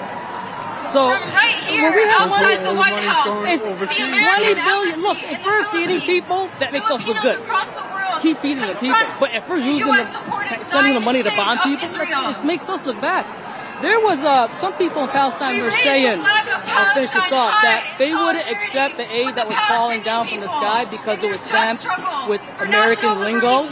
And they realized that American lingo from the aid matches the American lingo that's on the bombs that they find. Which is ironic. Why are we funding this war and then we can't get Israel to stop, so we have to build a pier that already washed away? They're not even using it for aid. As we saw this morning, they used it for we condemn the ongoing Nakba and genocide. But the last I heard, the pier's gone. And the lies of genocide Joe, which extend to both Palestine and the Philippines. At the refugee camp this morning, where they slaughtered over 200 people. Last week, Bayan members and solidarity partners returned from a peace mission in the Philippines, investigating the impact they're able of to U.S. militarism on the Filipino people. Scavenge what was left of it. I thought it was gone, and I'm like, what a shame, like it's just disappeared. But it's the thing that we support them with all this money, and we can't, and they don't want to listen. They literally stick up the middle finger to us, to our leader, the leader of this country. You should have respect for your leader. But when other countries that we support just throw up the middle finger, it's like, who's in charge of us?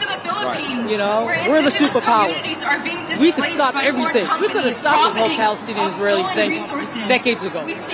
But there's, you know, these corporate PACs that donate the money, and we've seen, AIPAC especially, that they've been donating a lot of money to fight against it's hard to call them pro-Palestinian, I'd say more pro-peace. Because really, we just seen a couple of days ago, during Jerusalem Day in Israel, where you had the youth, because they teach them this hate when they're young, attacking Palestinian shops. And the beauty that came out of it was there was left Jewish, residents in Jerusalem helping protect us. So there's humanity there, but there's something in the psyche that is creating this hate. And like I said, I can't, if I was in Palestine, I would have, in the beginning of this war, first couple of months, I started feeling like hate. Like, because of all the images I was seeing. I had to check myself. I had to say, wait, whoa. Separate the people. You know, don't let that one hate. And now I understand what was going on during September 11th. I was 10 years old when that happened. And I didn't understand where this hate came from. I get it now. But at the same time, you have to be able to stop yourself, separate what's true, what's not, separate the people from the good and the bad apples. And, you know, have it be good against bad instead of one race against another. You know what I'm talking about? How we do right now, Democrats against Republicans. You know, it's always two sides. I'll leave you with this. Carlin, the comedian, said, in America, you have the illusion of choice. Just because you go to Baskin Robbins and you have 36 different flavors. But They tell you have two political parties when you really don't have none. The only political party you really have is corporate greed. Resistance Make me proud. It's two wings of the same dirty bird. It is. Two wings, like the sun. Oh, that's, yep, let me see. The young people refuse to forget, refuse to close our eyes and move on.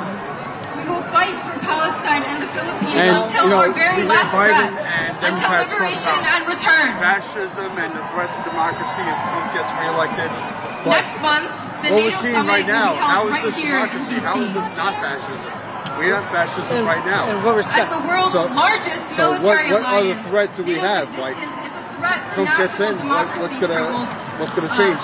You know, when Trump came in there, what was interesting, this was after he got out of office, but he said he met Netanyahu, and he was like, you could tell he doesn't want peace. Trump said that, and he was like, when I went to see the Mahmoud Abbas, the leader of the West Bank Palestinian group there, he said he was like my father, treated me nice and everything. And it's just one of those things where Trump, you feel like he has good intentions, but there's other people that surround him that mess everything up. You know what I mean? Like they're all con artists, all these politicians. Stop the U.S. war machine! They all get the same thing, they tell you what you want to hear. From Palestine to the Philippines! They have people in their pockets who are telling them, no, do this otherwise. Well, it's like Obama when he says he's going to stop the war in Yemen, a country where my parents are from. And all the other wars. And then he did the most drone bombing in Yemen. I mean, and can you imagine being there? There was one person who testified, I think, to the U.S. Congress from Afghanistan. He's like, they pray that it's not sunny. Because when it's sunny, the airplanes don't fly. The drones don't fly. And they don't have a chance of getting bombed. And it's just like, once you start out, you have to be willing to understand. There's a guy over there with a boombox playing gospel music and 3 signs saying Jesus saves. But you understand he has convictions. But you know what? Nobody's bothering him. Nobody's messing with them. Some people might see him and say he's trying to instigate or something. But put yourself in his shoes. He believes in what he believes, and he's going to come out here because he knows there's a large gathering. So at the end of the day, it's all about understanding that we all have the same ambitions. I worked on the auto line. One of the things that I loved about the auto line in Detroit is when you look down, you see everybody working together to build one product, to make a check, to go home and take care of the families, no matter who they were, black, white, Asian, Latino, men, women, everybody in between. And it's an inspiration to me.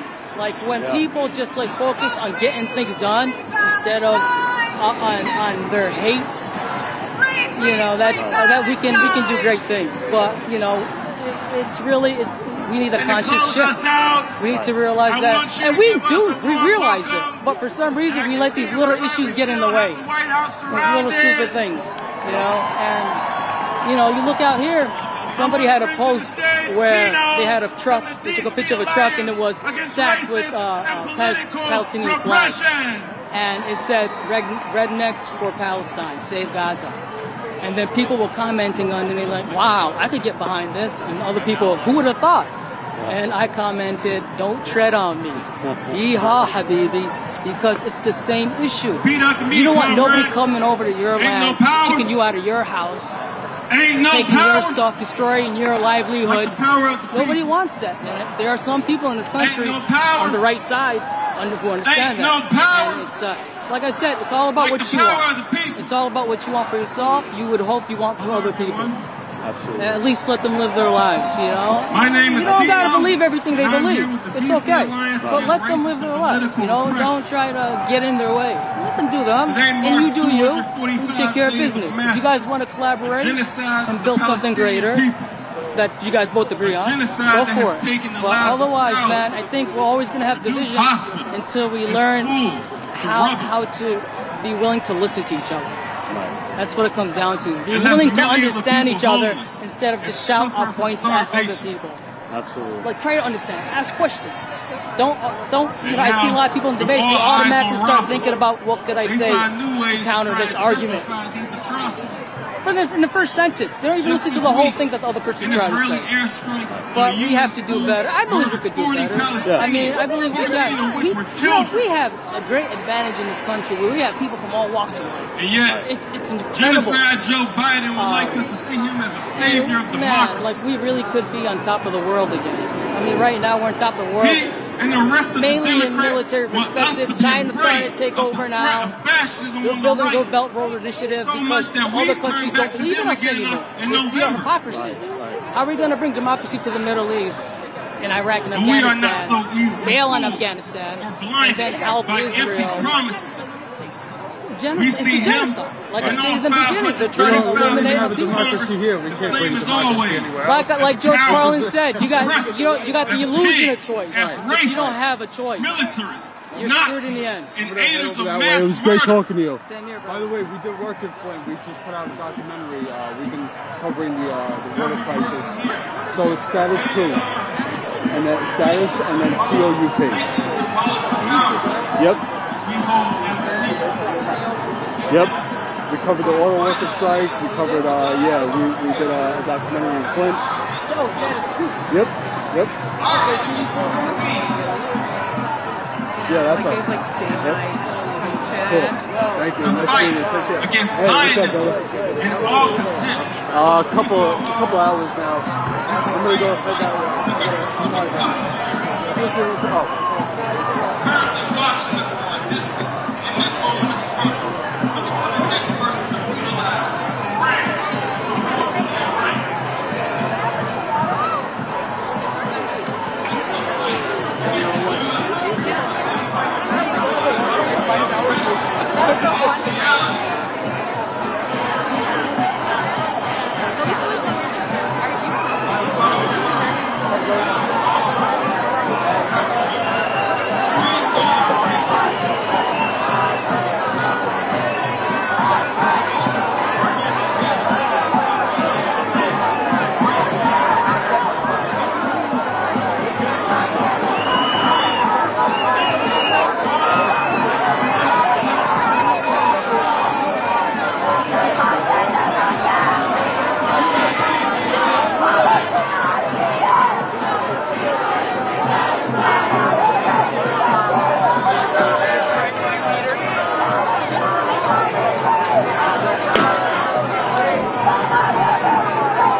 So this is the red line that goes all the way around the White House. It's a 2 mile long red line, and I'm guessing it has the names of all the Palestinian martyrs. It looks like it starts here, and then it's going to make its way all the way around. We'll walk around for a bit. I'm not sure how much I have left on the live view, but I will be out here recording even after this live stream dies. So let's take a walk.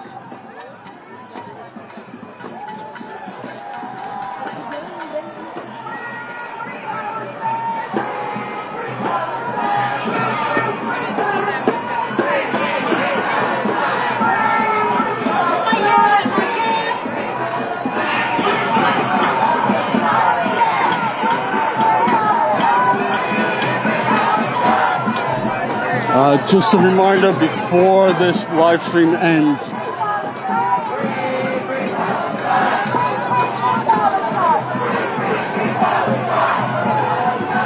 Tina's going to be live in LA. Let me see when. I believe it's 5 o'clock. Let's see. All right, so Tina will be live in LA at 5 o'clock. It's similar protests in solidarity with this protest here in D.C. and other states and other countries. If you can, become a member or donate to Status Coup, statuscoup.com/donate. And if you can become a member to support our work, keep us on the ground, keep us reporting from these protests and covering other stories around. statuscoup.com/join. Sign up for only $5 a month. It comes out to 16 cents a day. We really appreciate it.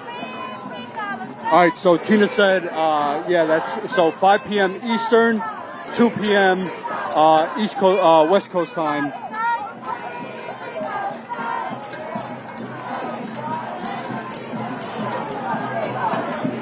(2 p.m. Pacific).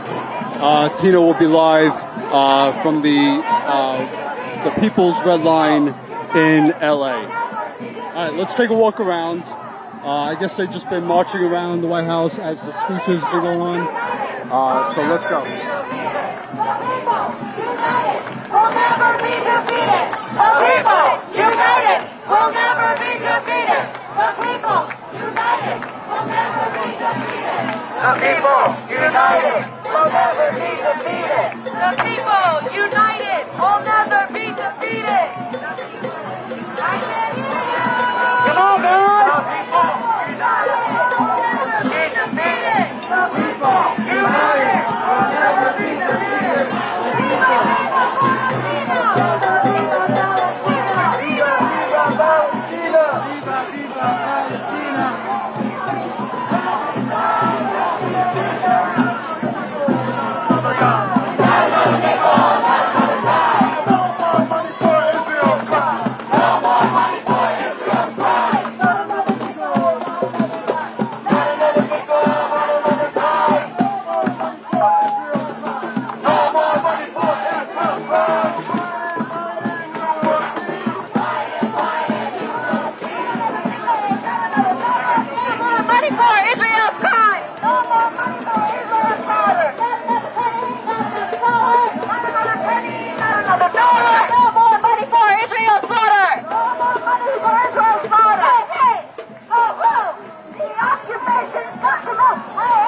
One second, everyone.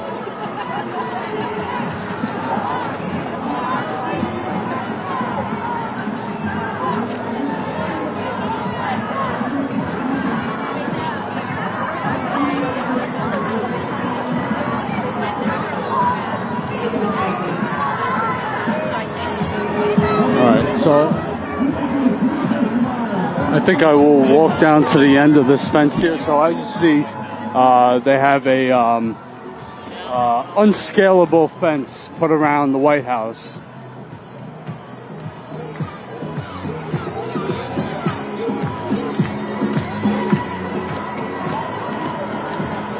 You know, this is what they should have had up on January 6th when MAGA was in town.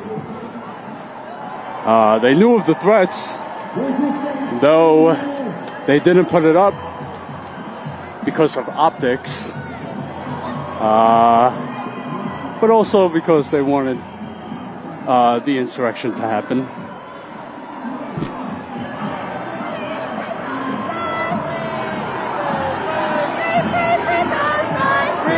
Free Palestine! Free Palestine!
So this red banner goes all the way down.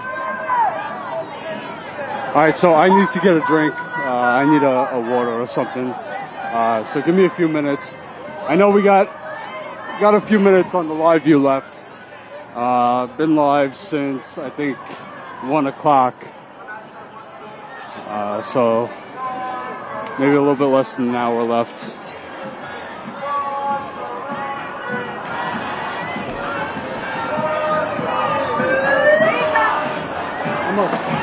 Four?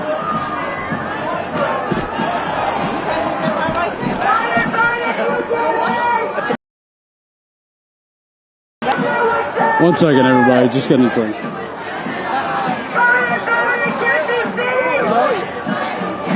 Independent on YouTube. Yeah.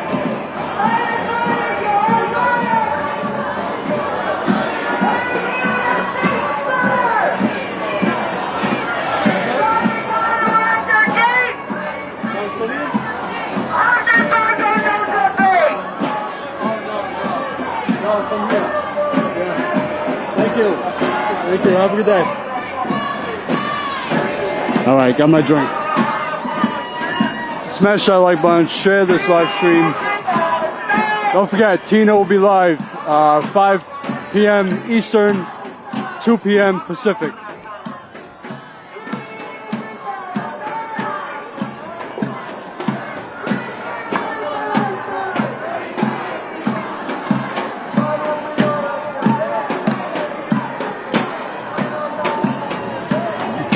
Alright, so I'm not going to make the trip all the way around the White House, so I'm just going to stay in front of the White House.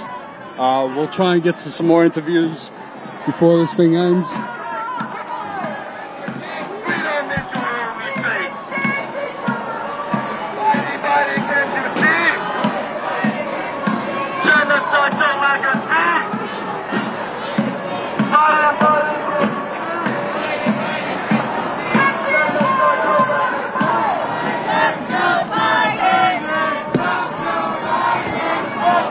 Biden!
Viva Palestina!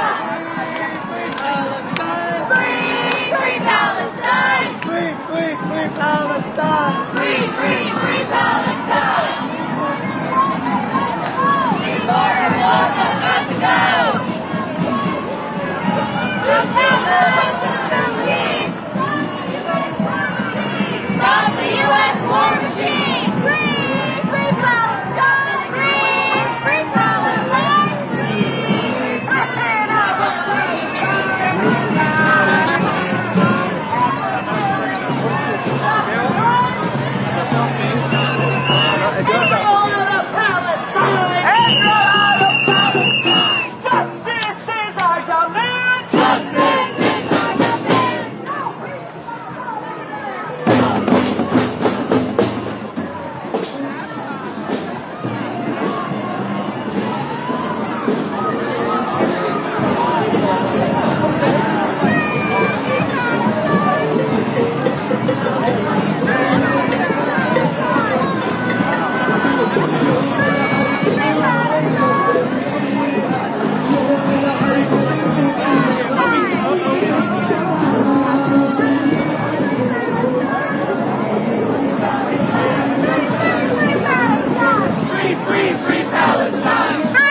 By the way, speaking of the media, I mean, I see a couple of outlets here, but haven't seen any no mainstream outlets here.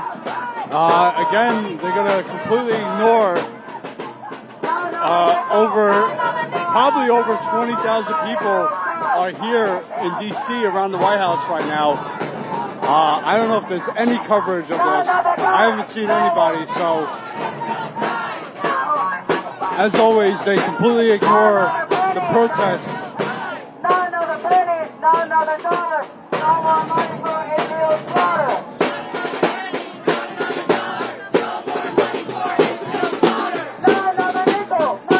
Alright, I gotta change the battery, so the screen's gonna go out for just a few seconds while I change the battery.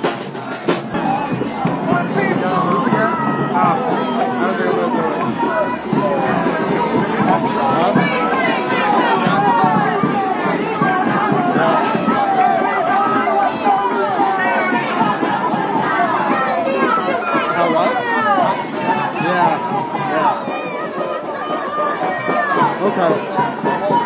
Alright. Well, maybe I'll take a walk this way. I'll see you in a little bit.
Justice, you say how? Stop bombing Gaza now. Stop bombing Gaza now. What? We are the red line too. We will not let them free. And on the embargo now, now, now, now. What? We are the red line now. We will not let them free. And on the embargo now, now, now, now. What? We are the red line too. We will not back down free. And arms embargo now, now, now, now. What? We are the red line too. We will not back down free.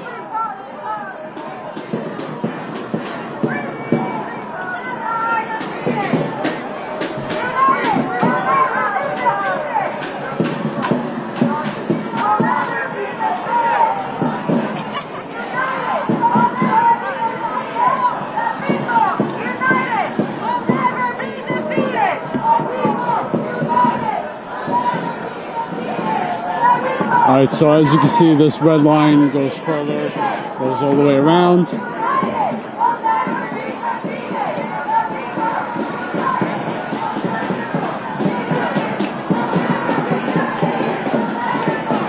Another statue decorated.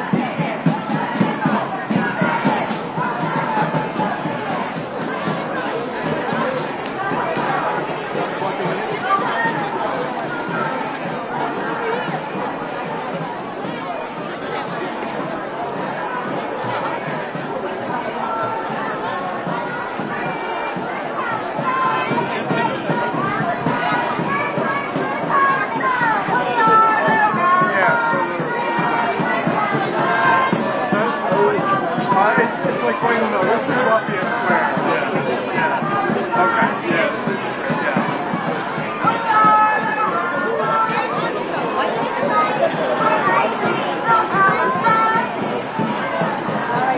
We're gonna walk, okay? We're gonna walk that way.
up, brother? Yeah, I see it. Anything going on? No. Yeah. All right. I'll see you around.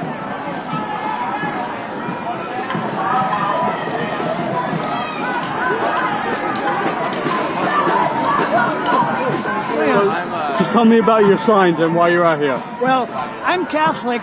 I was baptized Catholic. I'm still Catholic. Joe Biden was baptized, but he supports abortion. He's a genocidal maniac.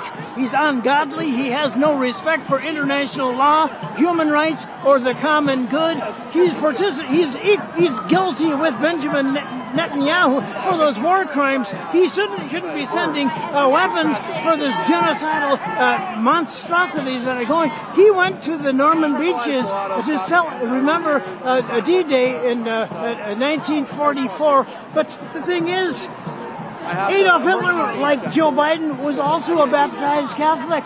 They were both genocidal, death-dealing maniacs. He doesn't respect God, and he doesn't respect Jesus Christ either. And they don't respect the legacy of Dr. Martin Luther King, who condemned violence and said that the United States is the greatest purveyor of violence in all the world. Well, he died on April the 4th of 1968. What he said then is true now. The United States, Dr. Martin Luther King condemned nuclear weapons in 1959 when he was 30 years of age. The United States government and people, they worship nuclear weapons. They don't want to accept Jesus Christ, peace offerer, the head of the human race, the Messiah. Jesus Christ said, "My peace I give you, not as the world gives it." They want to accept the death dealing offered by Satan the devil. We've got to send these Antichrist nuclear weapons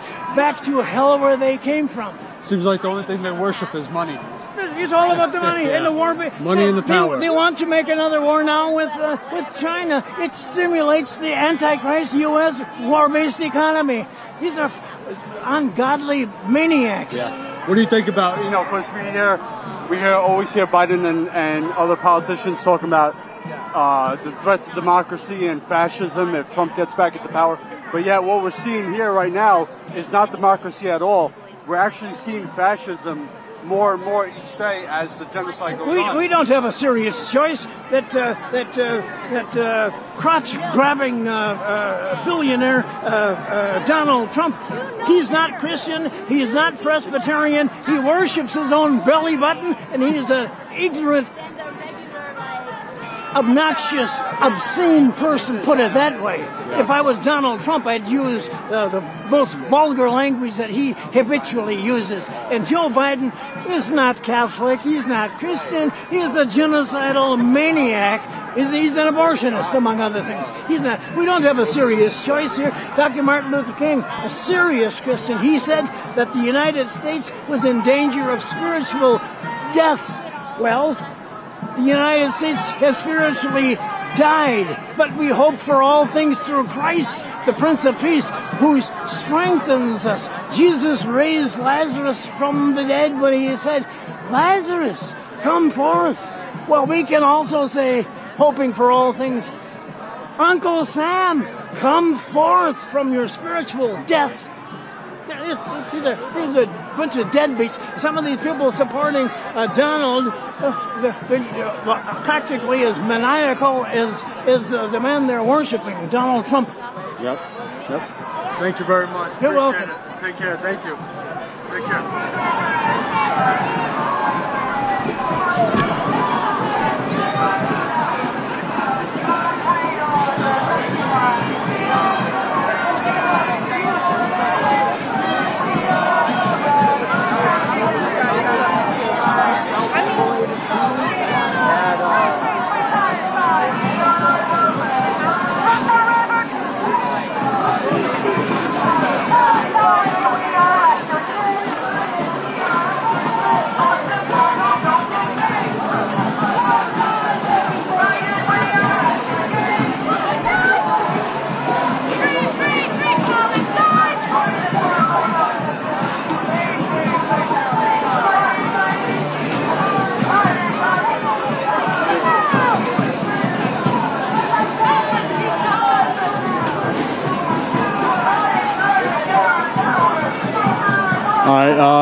Probably just have a few more minutes left on the live view. Let me check.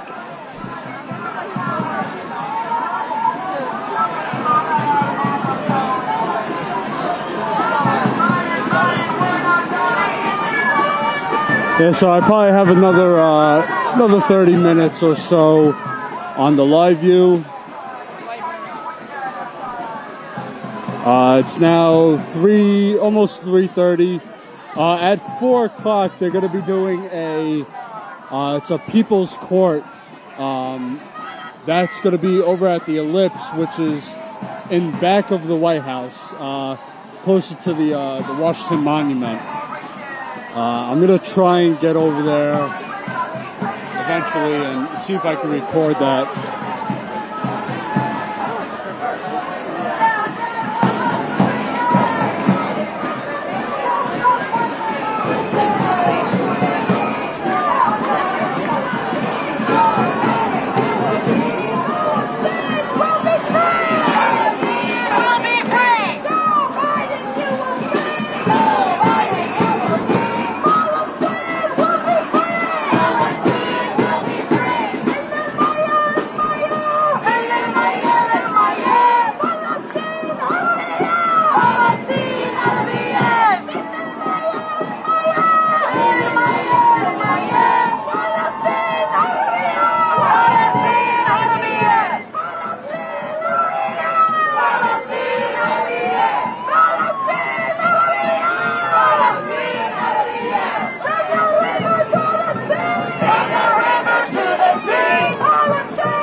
Everyone, I'm going to take a walk to the next block over here because I was told something might happen over here. I don't want to say where. I don't know what's going to happen, but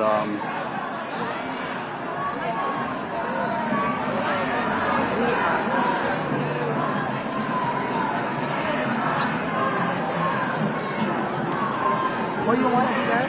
Oh, is that one? Wait, you want me to ask him to move?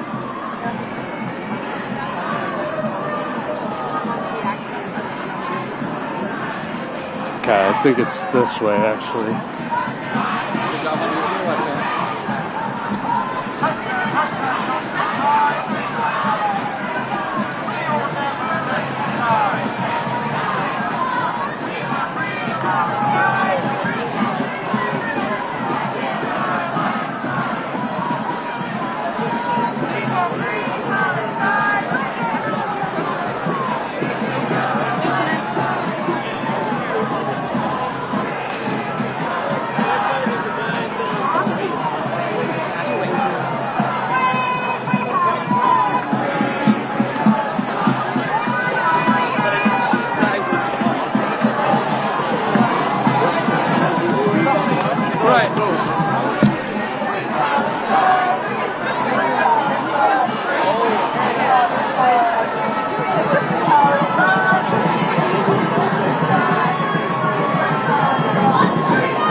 All right, so what they're painting on the street here says arms embargo now.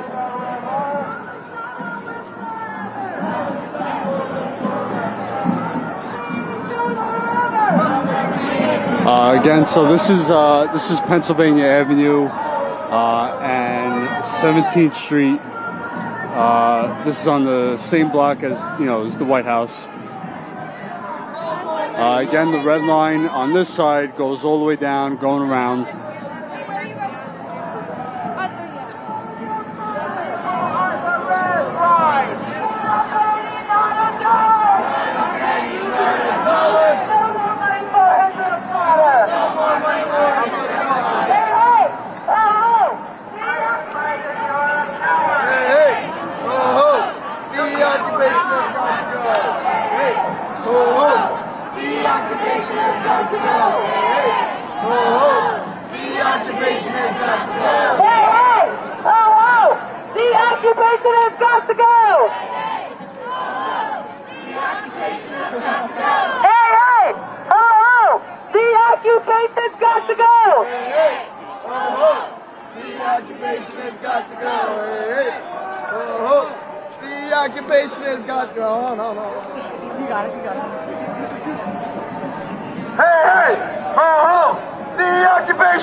going to go inside that other layer. Down, down with occupation. Outright with critical nation.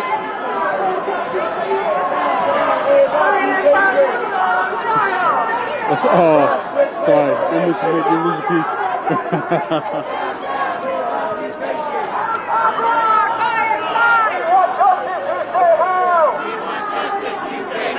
End the siege on Gaza now! We want justice, you say how? We want justice, you say how? End the siege on Gaza now! End the siege on Gaza now! End detention, stop the crime! End detention, stop the crime! Israel out of Palestine! Israel out of Palestine! End detention, stop the crime! End detention, stop the crime! Israel out of Palestine! Israel out of Palestine!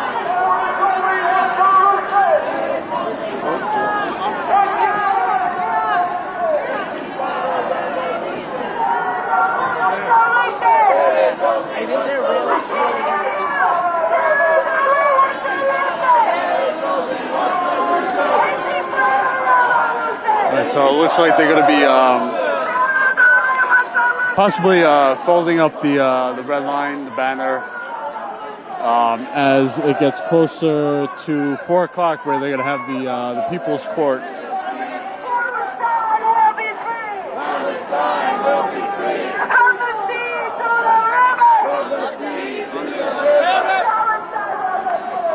Palestine will live forever!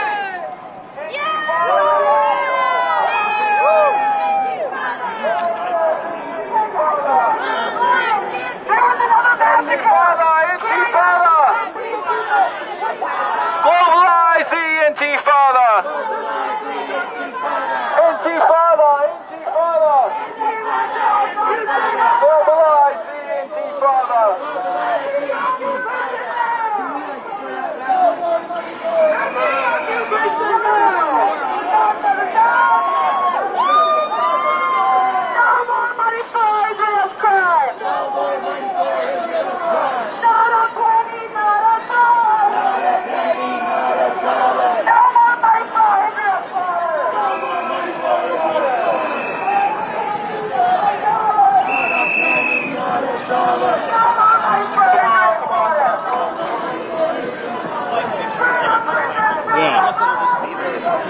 Yeah. Yeah. Is it here? It's said at your lips.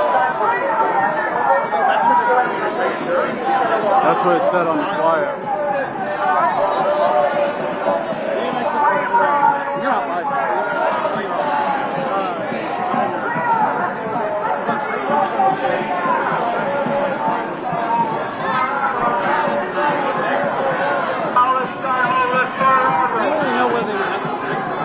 Palestine will live forever!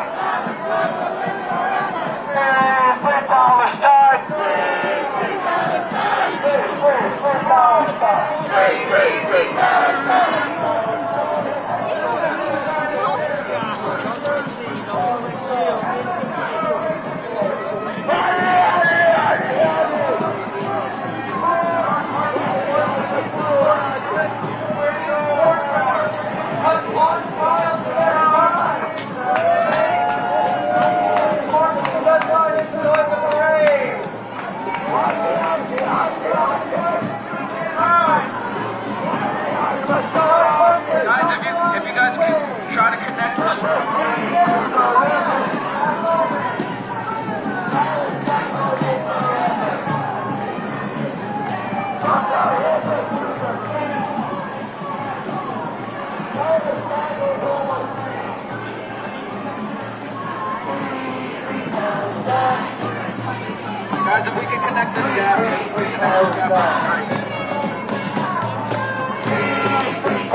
If you would like to go watch us put these war criminals, the war criminals inside the White House, the war criminals inside the State Department on trial, because shame on them for thinking they can get away with this genocide. Shame on them for thinking they can walk among us as innocent people. We, the people, will put them on trial today, 4 p.m. at the Olympics. See you there. Let's go! Shame on you! Shame on you! Shame on you! Shame on you! Shame on you! Shame on you! Shame on you! Shame on you! Shame on you! Shame on you! Shame on you! Shame on you! Shame on you! Shame on you! Let's go to the class!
Alright, so looks like they're going to make their way over to the Ellipse where they're going to have the People's Court. There's 10 to 4 right now on the East Coast. I don't think the battery is going to make it over there. So I will record whatever I can get.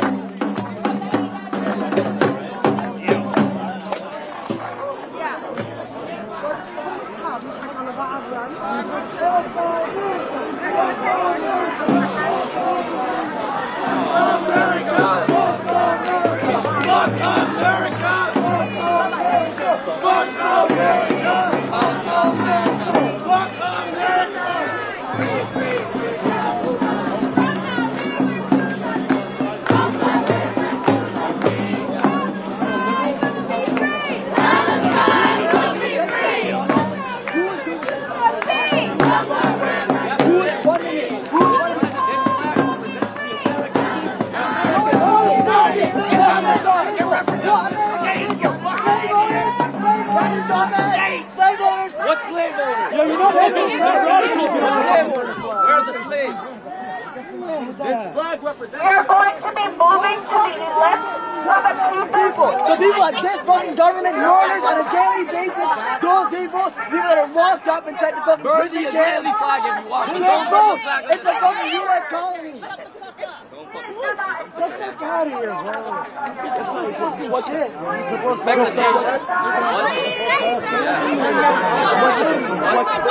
That's why, yo, it's not time for this shit. Yo.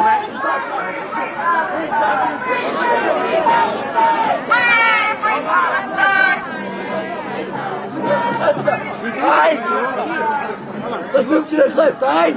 Calm down. It's not time to fucking fight. Alright? We want people. The people united cannot be defeated. Understand that, right?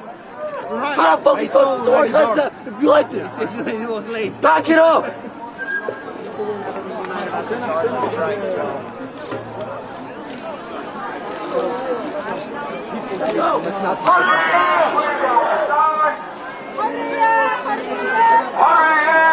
So I did hear them say it last.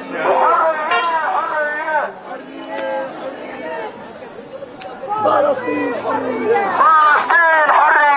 فلسطين حرية وفلسطين حرية إسرائيل حرية إسرائيل حرية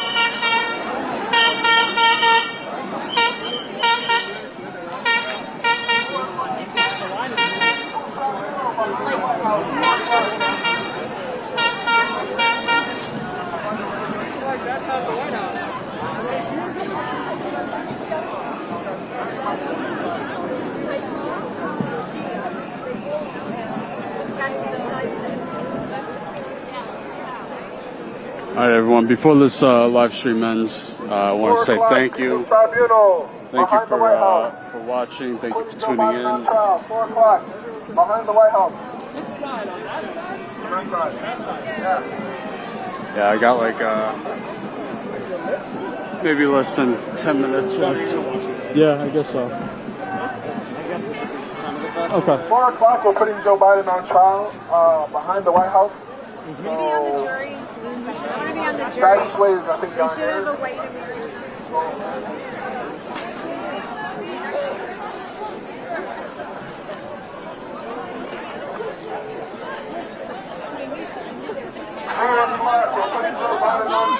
behind the White House. 4 o'clock, putting Joe Biden on trial. Jim Crow Joe on trial. 4 o'clock. You don't want to miss it. Wait, where did it? Behind the White House, 4 o'clock. Genocide Joe, putting him on trial. Behind the White House, 4 o'clock. Slide through.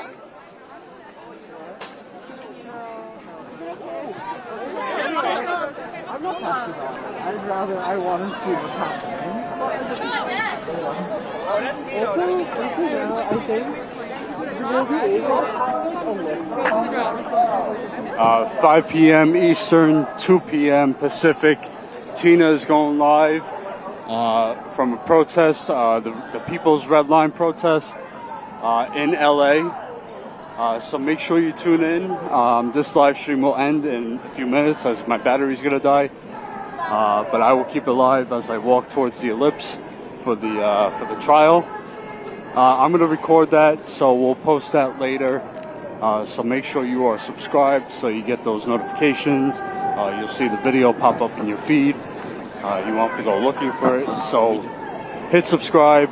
Support us any way you can.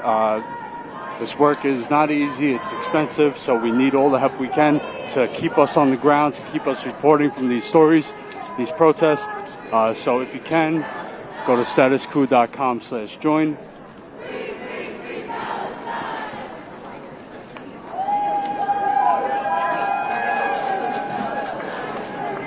Also, if you want to do a donation, one-time donation or whatever, statuscoup.com/donate. We appreciate all the help we get, as we are powered by you, the people. This is who we do this for. This is why we do this. Out anytime, anywhere, we will be on the ground as much as we can. Free Palestine! From the river to the Because as we see, the media is not out here, the mainstream is not out here covering this. I mean, maybe they are, but I really haven't seen them. As I never see them in New York.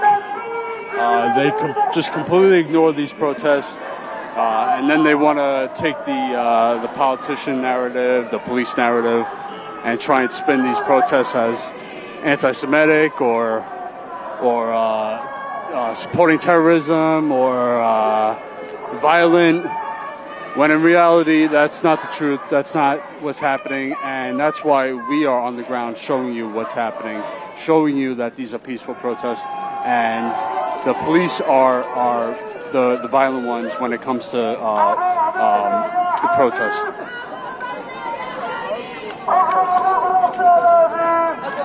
Have a good day. So they're almost done with the painting. Again, they're painting on the street here. It says arms embargo now. We are all Palestinians. We are all Palestinians. We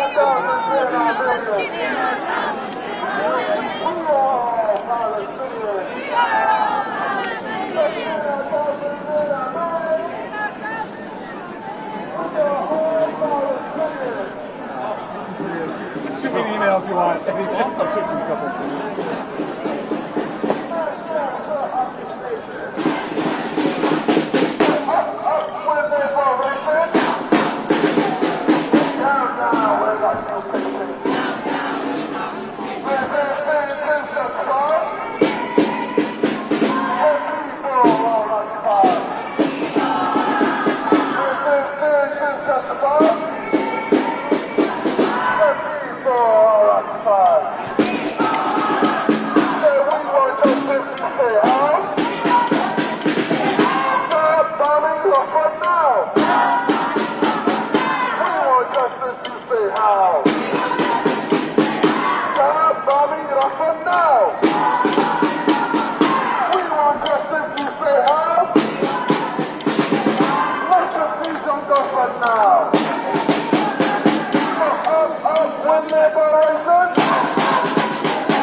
Intifada, Intifada. Long live the Intifada. Intifada, Intifada. Long live the Intifada. Intifada, Intifada. Long live the Intifada. Intifada, Intifada. Long live the Intifada.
How much is Arizona, the green state?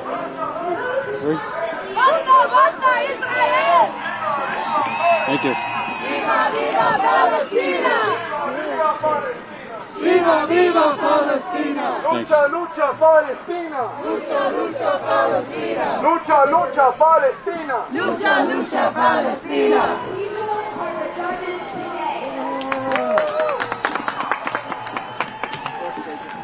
Not to minimize our esteemed panel of judges who have so generously offered their time and expertise to participate in deliberation and deliver our final verdict.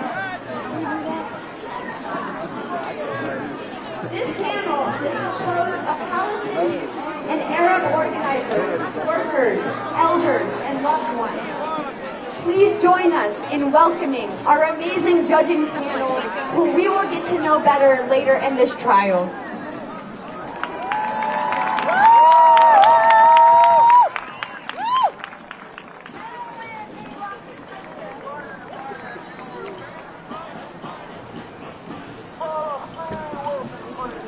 On jurisdiction, the People's Court, established to address the gravest of international crimes and crimes against humanity, operates under a framework of international and national laws that confer jurisdiction over individuals accused of committing genocide. This court has universal jurisdiction established by the Geneva Convention, of which both Israel and the U.S. are signatories of. This is based on the notion that some crimes, such as genocide, war crimes, and crimes against humanity alleged here today, are so exceptionally grave that they affect the fundamental interests of the international community and of humanity as a whole. The court is enabled by universal jurisdiction to prosecute individuals for such crimes regardless of where the crime was committed, the nationalities of the perpetrators, or the nationalities of the victims. Jurisdiction over U.S. officials is also conferred by territorial jurisdiction. The People's Court claims jurisdiction over crimes committed within the geographic boundaries of the nation where the court is established.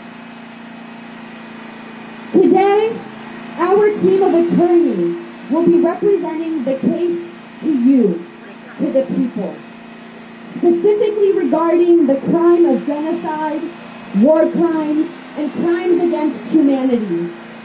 We will be presenting legal arguments supported by statistics, journalistic reports, and first-hand testimony from Palestinians directly harmed by the defendants, but who are not so full of despair that they cannot... Alright guys, I'm going to wrap this up here. I will record this so you guys can see it later. make sure you are subscribed so you get that notification or you'll see the video pop up. All of you will deliberate as to But make sure you tune back in at 5 p.m. Eastern. That's 2 p.m. Pacific time. Tina will be live covering a protest in LA.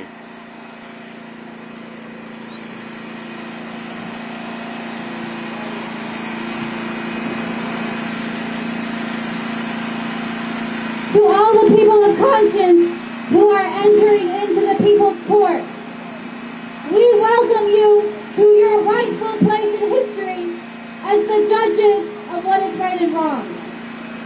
I want to just give a quick remark what has happened today. Today people came from all across the country and joined us as observers from all across the world as we did what the White House refuses to do.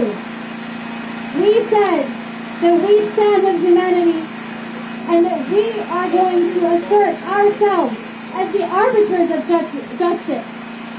That we are the ones who draw the line between the right side and the wrong side. And we drew the line around the White House with over 100,000 people all dressed in red. We drew the line around the White House and we told Biden and the State Department and the Pentagon that they are on the wrong side. They are committing genocide. And the next step, the logical step that follows, is that we the people, the arbiters of justice, the ones who decide right and wrong, would then try the criminals sitting in the White House for the crimes that they have committed. And so I want to just welcome you all to this People's Court, where the people are the judges.